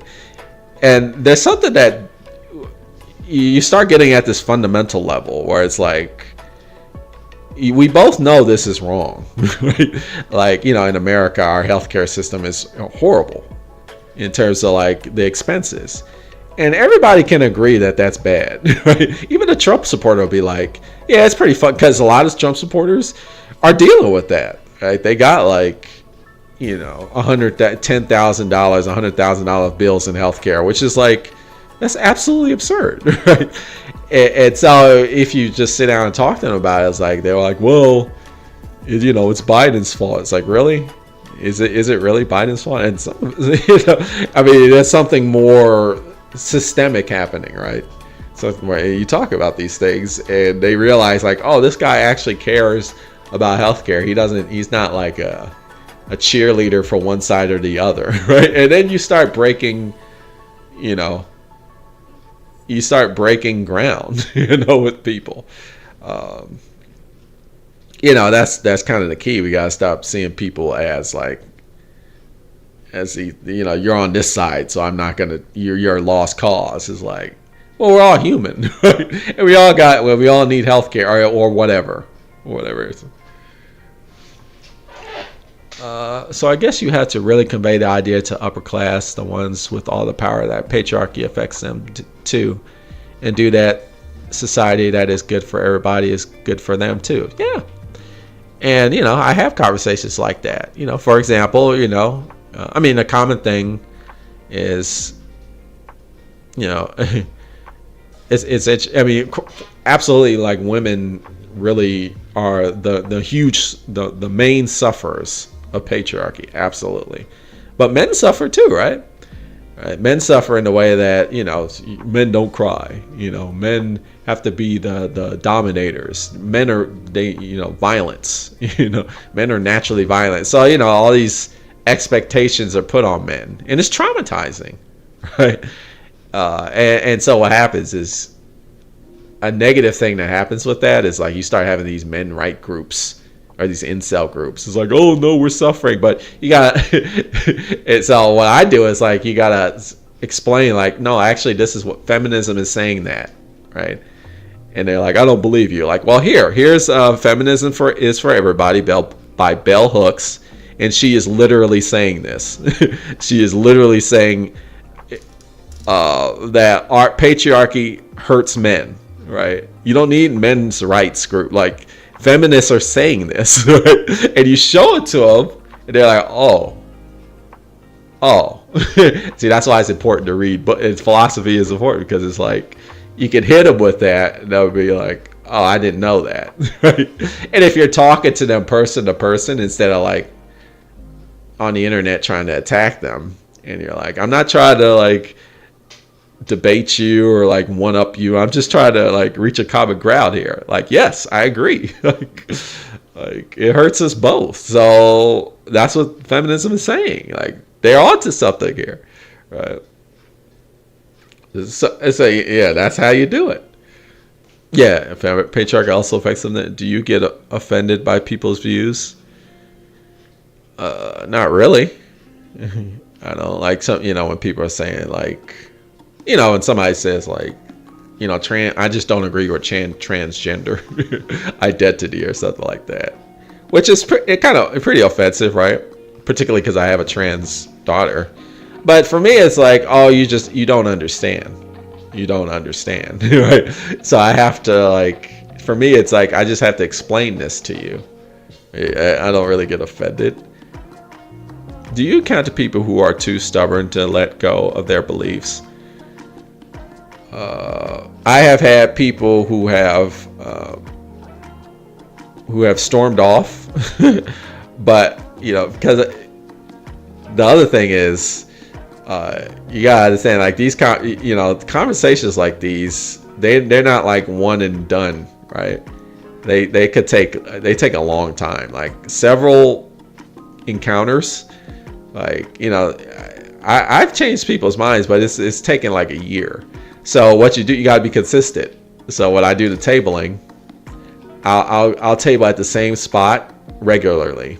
So, and then what happens is that person that stormed off will see me again, and they'll be like, okay, I got something for you. And then we'll just continue the conversation.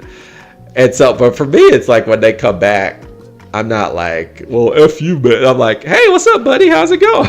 I was waiting to talk to you. What do you have to say? I'm also like a member of this other group. It's called Food Not Bombs. It's like a global organization, right? Or it's not even an organization. It's like a movement. And we feed people. We just have food and we feed people in a public park and other public spaces. So we'll have like food, right? We'll have food. So people we'll talk about these ideas while feeding them. So it's kind of, it really does break the ice. It's like, well, hello, friend. How's it going? Oh, I don't agree with you. Well, here's some food. And let's keep talking about it. And, they have to sit there and eat. So they got to listen a little bit. And, of course, they got to, like, chime in. So that's how you get it. So that's the other thing. Like, these conversations, like, when you change people's minds, people's minds don't change overnight. Now, we know this. But the problem with the internet is, like, it's not conducive to that kind of reality.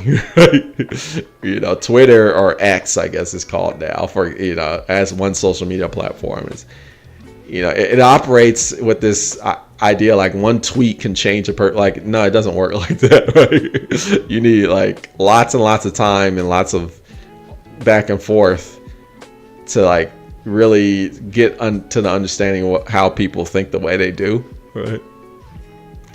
So I would say that. And Jason and the astronauts, hello. You mentioned abolitionist books suggest in relation to a world without police. Are there books that approach law enforcement institutions from an abolitionist point of view that you can recommend? I don't understand. Are there books that approach law enforcement institutions, a world without police, from an abolitionist point of view? Yeah. What do you mean? Law enforcement? You mean police? Or you mean like the CIA or FBI or like all law enforcement? Because in abolition, all law enforcement institutions should be abolished. Whether that be the police, the CIA, the FBI, the NSA, the Pentagon. I mean, the military should be abolished. That's what we should just have, like the Peace Corps or something. Like, an abolitionist doesn't believe in like law enforcement as an institution should just not exist. Like, law enforcement as an institution should not be a thing, right?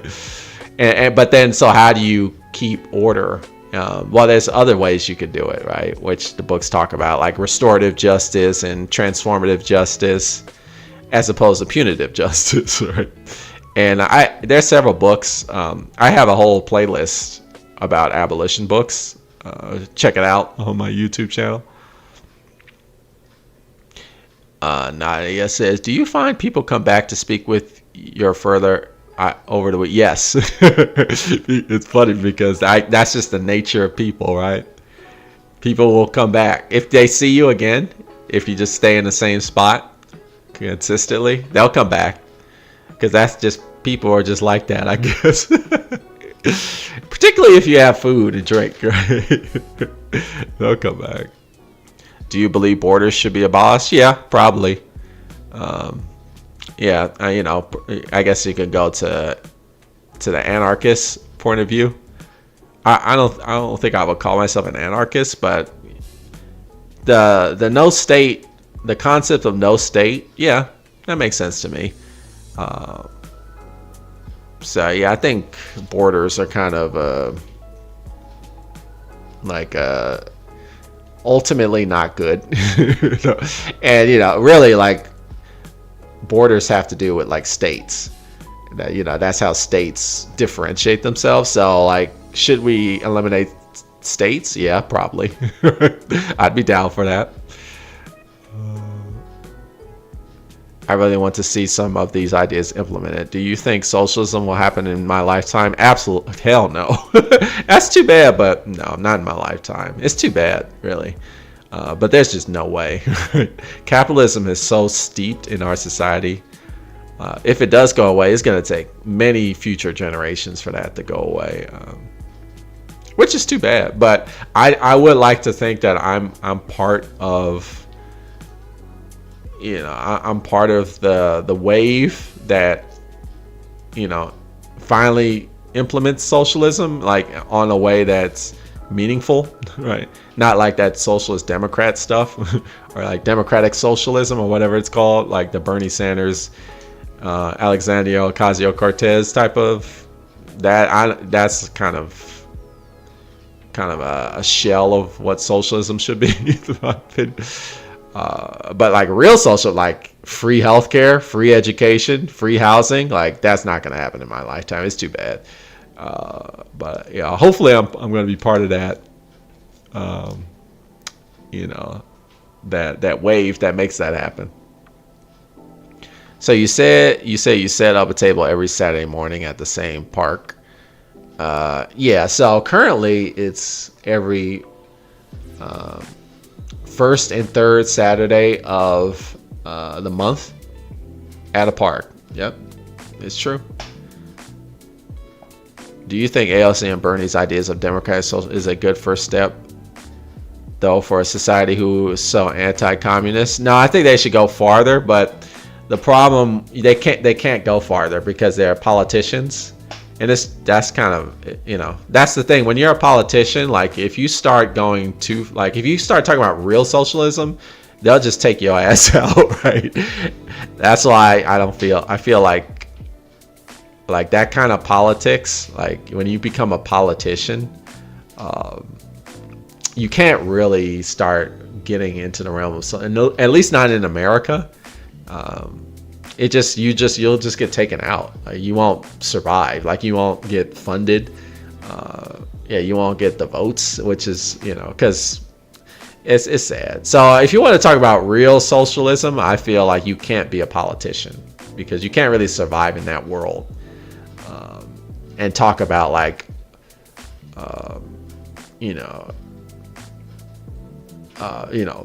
actual socialism. So I think the problem with democratic socialism is that it's kind of this dumbed down. It's not even dumb. It's just not real socialism. Or so it really is not helping the situation, really. So do you think change can happen from politics? No. And that's too bad. I don't. I guess that kind of sounds like an anarchist. But good things do happen from some politicians. Like, I'm not saying all politicians do bad things all the time. But yeah, if you want to make real change, it has to be grassroots, right? It has to be grassroots. It's got to be like from community. Starts from the community. It can't start from like the electoral, like the office, the politician office. It can't start there. Do I vote? I do vote. So yeah, I'll probably vote for the presidential election. I'll probably vote for what's his name, Biden. Because to me, it's like some people say like they're the same. I don't see it that way. I think like Trump is like way worse, but Biden is like he's pretty shitty too. he's not all that good. But I'll vote. I don't think it in terms of my decision, like that kind of decision doesn't really.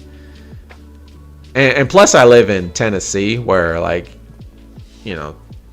because we have this stupid ass electoral college system shit. Our politics are so fucked up in America, so it really doesn't matter, sadly, in terms of like the president. who I vote for. Like Trump's gonna take my state, so it's like, but I'll still do it because I do have strong feelings about like the people who sacrifice so much for my right to vote. I study history and like all this the civil rights activism that happened to allow black people in America to vote. Like I can't just not acknowledge that.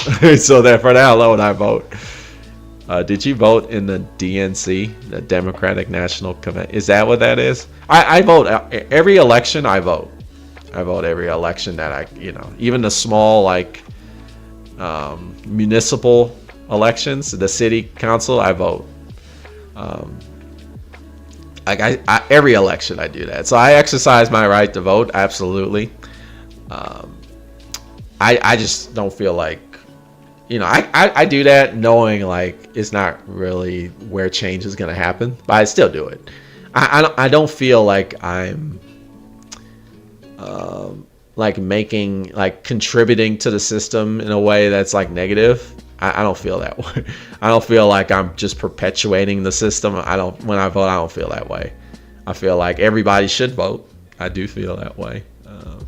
And honestly, I think if everybody did vote, because the majority of people, like lots of people don't vote, right? And that has negative consequences. I do think that.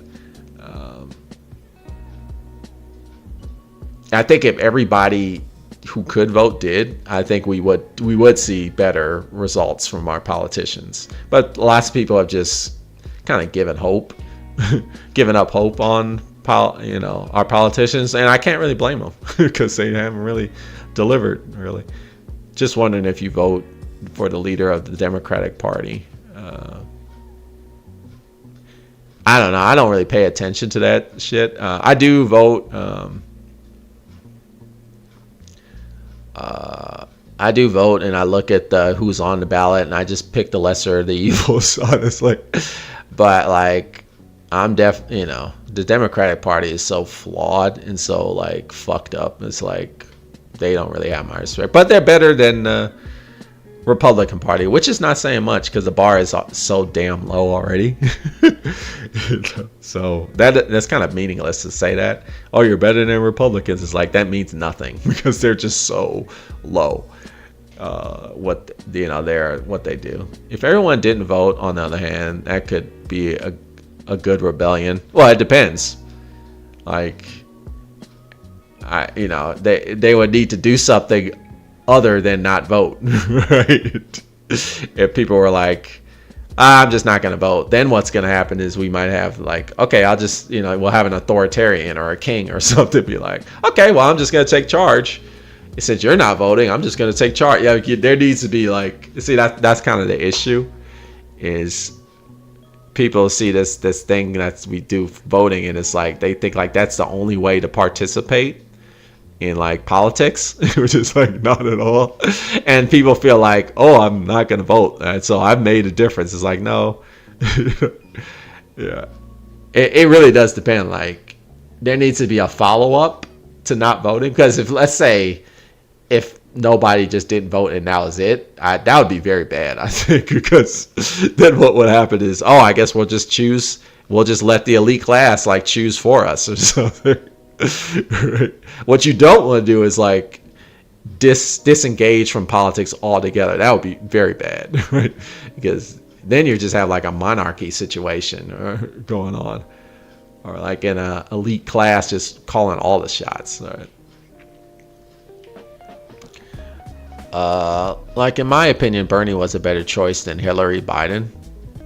Yep, he sure was. He sure was. I think I did vote for him. But I knew I voted for him knowing already, like, yeah, Hillary Clinton's probably gonna take it. But like back when we were trying to decide, I just did it because we just have a flawed voting system, which is pretty shitty, despite having watered down philosophy of socialism. Yeah, he's okay.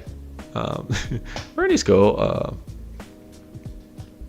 I just feel like, but Bernie's cool. Like, he's not. I'm not.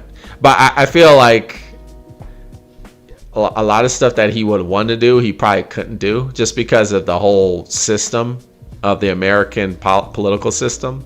Like a lot of stuff that he would want to do would just get shot down, right? Or like the separation of powers. If he was president, for instance, if he was like, okay, we're going to have free healthcare, you know, Republicans would come in and they'd be like, yeah, no, that's not going to happen.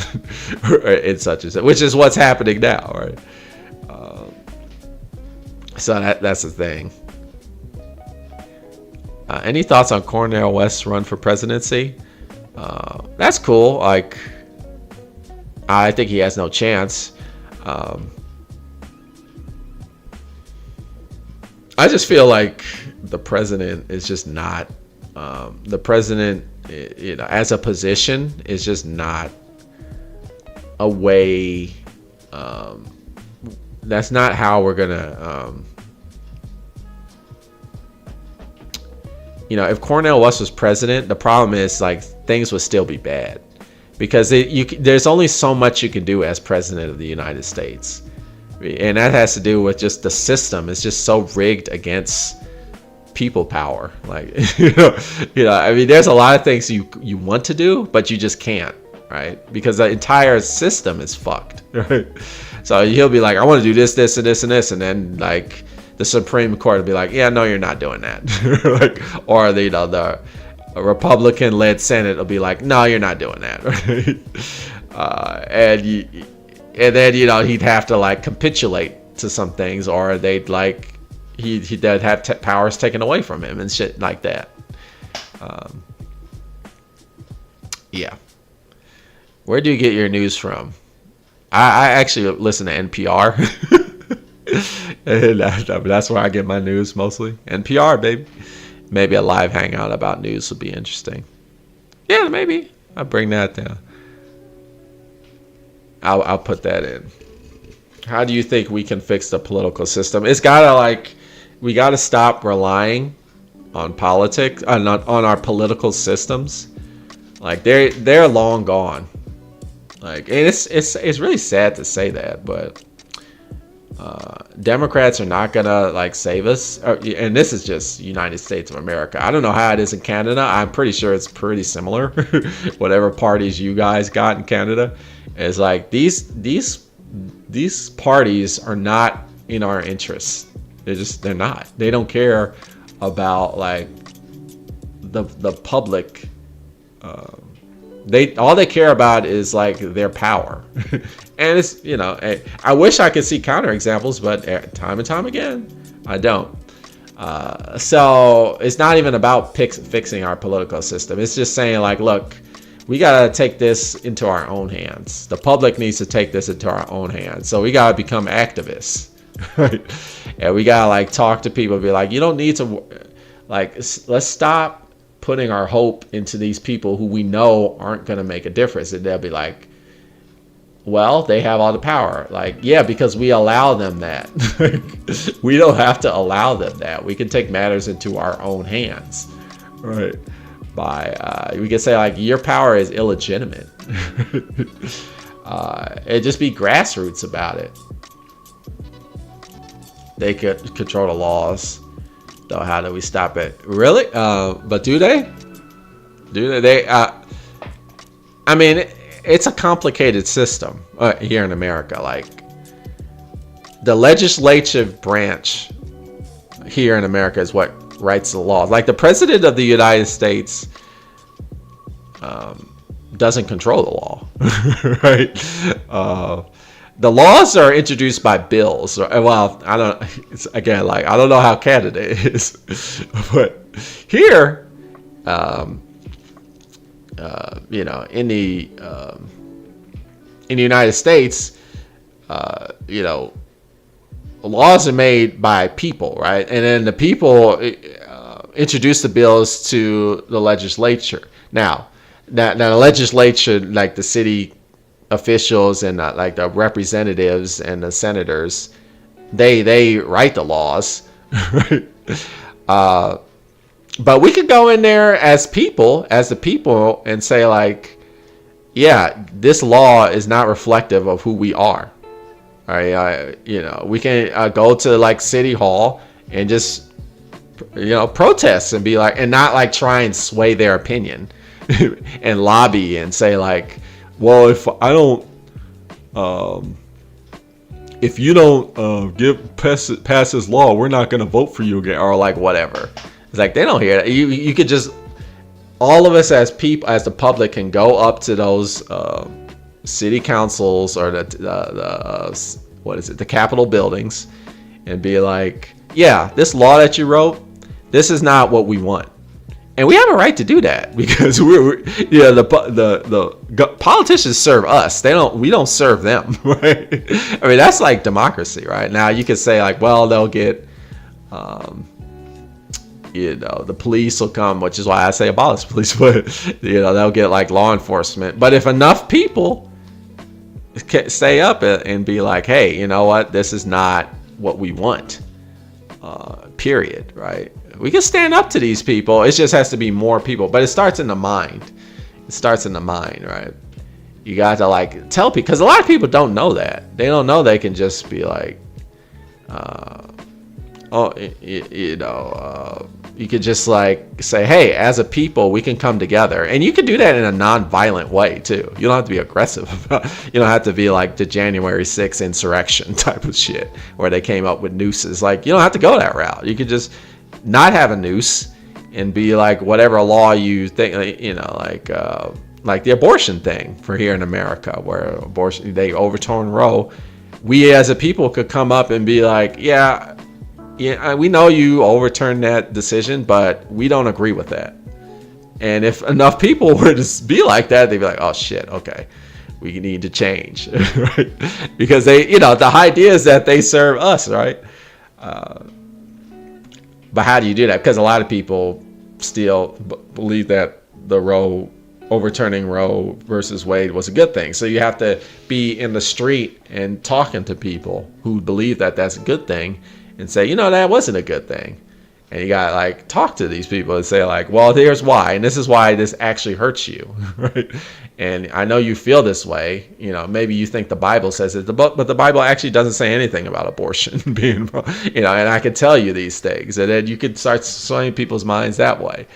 Things like that. That's all I'm saying, I think we just allow these people to have too much power, these politicians, and we're just kind of like handing power over to them, where it's like we just need to take it back, right? Grassroots style. But it's not enough people. Because there's so much ambivalence and nihilism in the world. And, how do you deal with that? You got to arm people with knowledge, because knowledge is power. That's why, education in America is so expensive, right? It's like prohibitively expensive, because they know, like, the people in power know, like, you have more knowledge, you get more power. They don't even teach, you're supposed to learn civics in school. Like, they don't even teach civics in school anymore. And that's by design. They don't want you to understand how you can just, just because, a senator writes a law that you disagree, there's something you could do about that, but they don't want you to know that, right? But there's so that's my answer. Is like, we got to take matters into our own hands, and we can't rely on politicians to change it to be in our interest, because they're just not, right? And the whole you can't really change anything in this flawed system. And you say like Canada is the same or similar. I believe you, but yeah, the United States of America, our political system is just, there's just no hope for it. Unfortunately, there's really no change. It's at this point, it's like, what the amount of things that you need to change, you might as well just start over, because it's just so convolutedly like corrupt. It's just kind of like, I've lost complete hope. I still vote though, but I feel like change is going to happen grassroots style. It's going to happen from like the community. It's not going to happen from the top. That's what it is. Also, the way our society is structured, most of us work 40 plus hours a week. It makes it hard to have it. Yeah, true that. And then, things like city hall, town hall meetings happen at like 3. PM when most people are working. And that's all on purpose. So there's another thing, like our society is structured in a way and it just shows you again, like who's doing that construction, who's structuring it. Is those people in power? They don't give a fuck about us. They don't. Like, yeah, we did that on spur because we don't give a shit about you, right? So we just gotta like understand, like they're not in our interests. The encampment of the People's Circle for Palestine at the University was just dismantled after 63 days of occupation of a field on campus. I was so proud that they held ground for so long. Okay. Unfortunately, the administrator did not fold and divest from Israeli military. Yeah, no, it's sad. I think some universities aren't, but the vast majorities are not. And for me, it's like that needs to just be the expectation. Like universities are just institutions of capital. That's what they are. I mean, yeah, I went to university. I have a master's degree, so hey, I'm not knocking anybody that's getting an education, but these universities don't give a fuck. The people that run these universities, and they never did. Like, you know, some of our greatest, some of our most prestigious universities here in the United States of America, they were built by slaves. Like slave labor made these universities. Like, and they don't acknowledge this shit. They're so steeped in like corruption and it's just.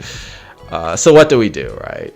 I don't think we should expect these universities to divest because that's never what they were. Now you might say, well, we can make a change, but can't, I just think like, you just gotta take matters into our own hands. And we gotta be like, fuck the university. If the university wants to invest in Israeli military, then fuck the university. Like I'm not going here or something like that. You got like start doing stuff like that. It's like, well, where are you going to get your education? That's something that you would have to talk about, right? Because you need a degree to get a job and survive, right? Why does everything seem so backwards? I hate to say this, but it's always been backwards. That's the other thing that we have to understand. It's like, it's always been like this shit. It's like, it's a cycle, right? I mean, they were going through this shit in the 60s with the Vietnam War, and they were like protesting, universities for investing in like military against the Vietnam War, right? And the same thing I remember I have a friend who's like much older than me, and she was talking about how they were protesting against nuclear war. The same shit. It's just, I guess, a cycle. And some people will think like, well, that's bad. But the way I see it is like, that gives me hope. And it means like, because people feel like, is it getting worse? It's like, no, it's like, it's not getting worse. It's just the same shit. So we need to like change the program is what it is. We got to do something different. And I don't know. It just kind of gives me hope. But what else unfortunately, I do get overwhelmed and feel burnt out. And makes sense. It's a lot of shit, man. It's a lot of shit. When I say man, I'm not calling you a man. You got to be careful about pronouns nowadays. But I'm just saying, when I say man, I'm saying it to like the universe. There's a lot of shit going on. Nah, I get it, and that's totally fine to be. And do your self-care, and read your books, and take a break. Take a break from it all because it's a lot. But, I'll still be here. I'll be talking about socialism and abolition for anybody who wants to hear it. And, you'll still see me on the street. Fuck that. I'm going to say it all. Because personally, that's where I believe change happens. It's change happens in the mind, and we gotta like empower people with knowledge. You give me hope, yeah. Just you could change. You could change the world. Like I just feel like it's not gonna come from the people in power. Like that's not where it's gonna come. It's gonna come from me, and it's coming from you. And so what you need to do is you gotta make a plan, right? But don't get burnt out. You gotta be like, okay, what can I do that doesn't involve politicians or like university college professors or like university administrators? What can I do? And there's a lot you could do. Don't get it twisted. Don't think like I'm powerless just because I don't have social. You got a lot of power. You could do YouTube. You're into photography. Photography changes the world, as you know. Think about all those iconic photos of people who, I remember I think it was June 6th. My wife bought this book, and it's like every day it says like a historical event. And June 6th, it talked about that photo that was taken of that monk that burned himself alive to protest the Vietnam War, and that like changed so many people's conception of what was going on. People are like, why would somebody do that? And they really forced people to think. I mean, that photo of him doing that changed the world, right? Things like that change the world. So maybe your photography will do that, or whatever you're studying now, because I know you were studying photography, but now you're doing like design or something like that. Design can change the world, I believe that. Some people may think like, oh, that's not true. No, I think it is true. I think it is. You just kind of have to know like, what can I do, and kind of hone in on that and be like, okay, I'm gonna use my tools to like change people's minds and get people to really think about things deeply that are important. Right. I would say focus on that. But it looks like we are way over time, which is fine. It's just fine. If anybody has anything else to say, feel free. Otherwise, I will close it out here. Thanks for your words. Yeah, it's all good. It's all good. Chatting over time tonight. Yeah, it's all good. Well, we're just hanging out. We're having a good time. But yeah, reread your books or not. Do whatever you want. It's all up to you. In terms of rereading books, but I think what's more important here is you could change the world. You can change the world, baby. You can. Believe it. You can believe that. Don't let anybody else tell you otherwise. Like, any single person can change the world, but you gotta understand what change is. Change happens from one act doesn't change everything. It's like it's a chain reaction. It's little tiny things that make waves, right? And that's just how change works, period. Like, you think of any major thing that happened that changed the world, it wasn't just one person doing one thing. It was a series of people doing things. And but you can be part of that series, right? You can make the world better. That's all I got to say. But thanks for everybody that was watching. This has been the Black Ponderer. Tune in next time for more philosophical thought. I'll see you later. Bye-bye.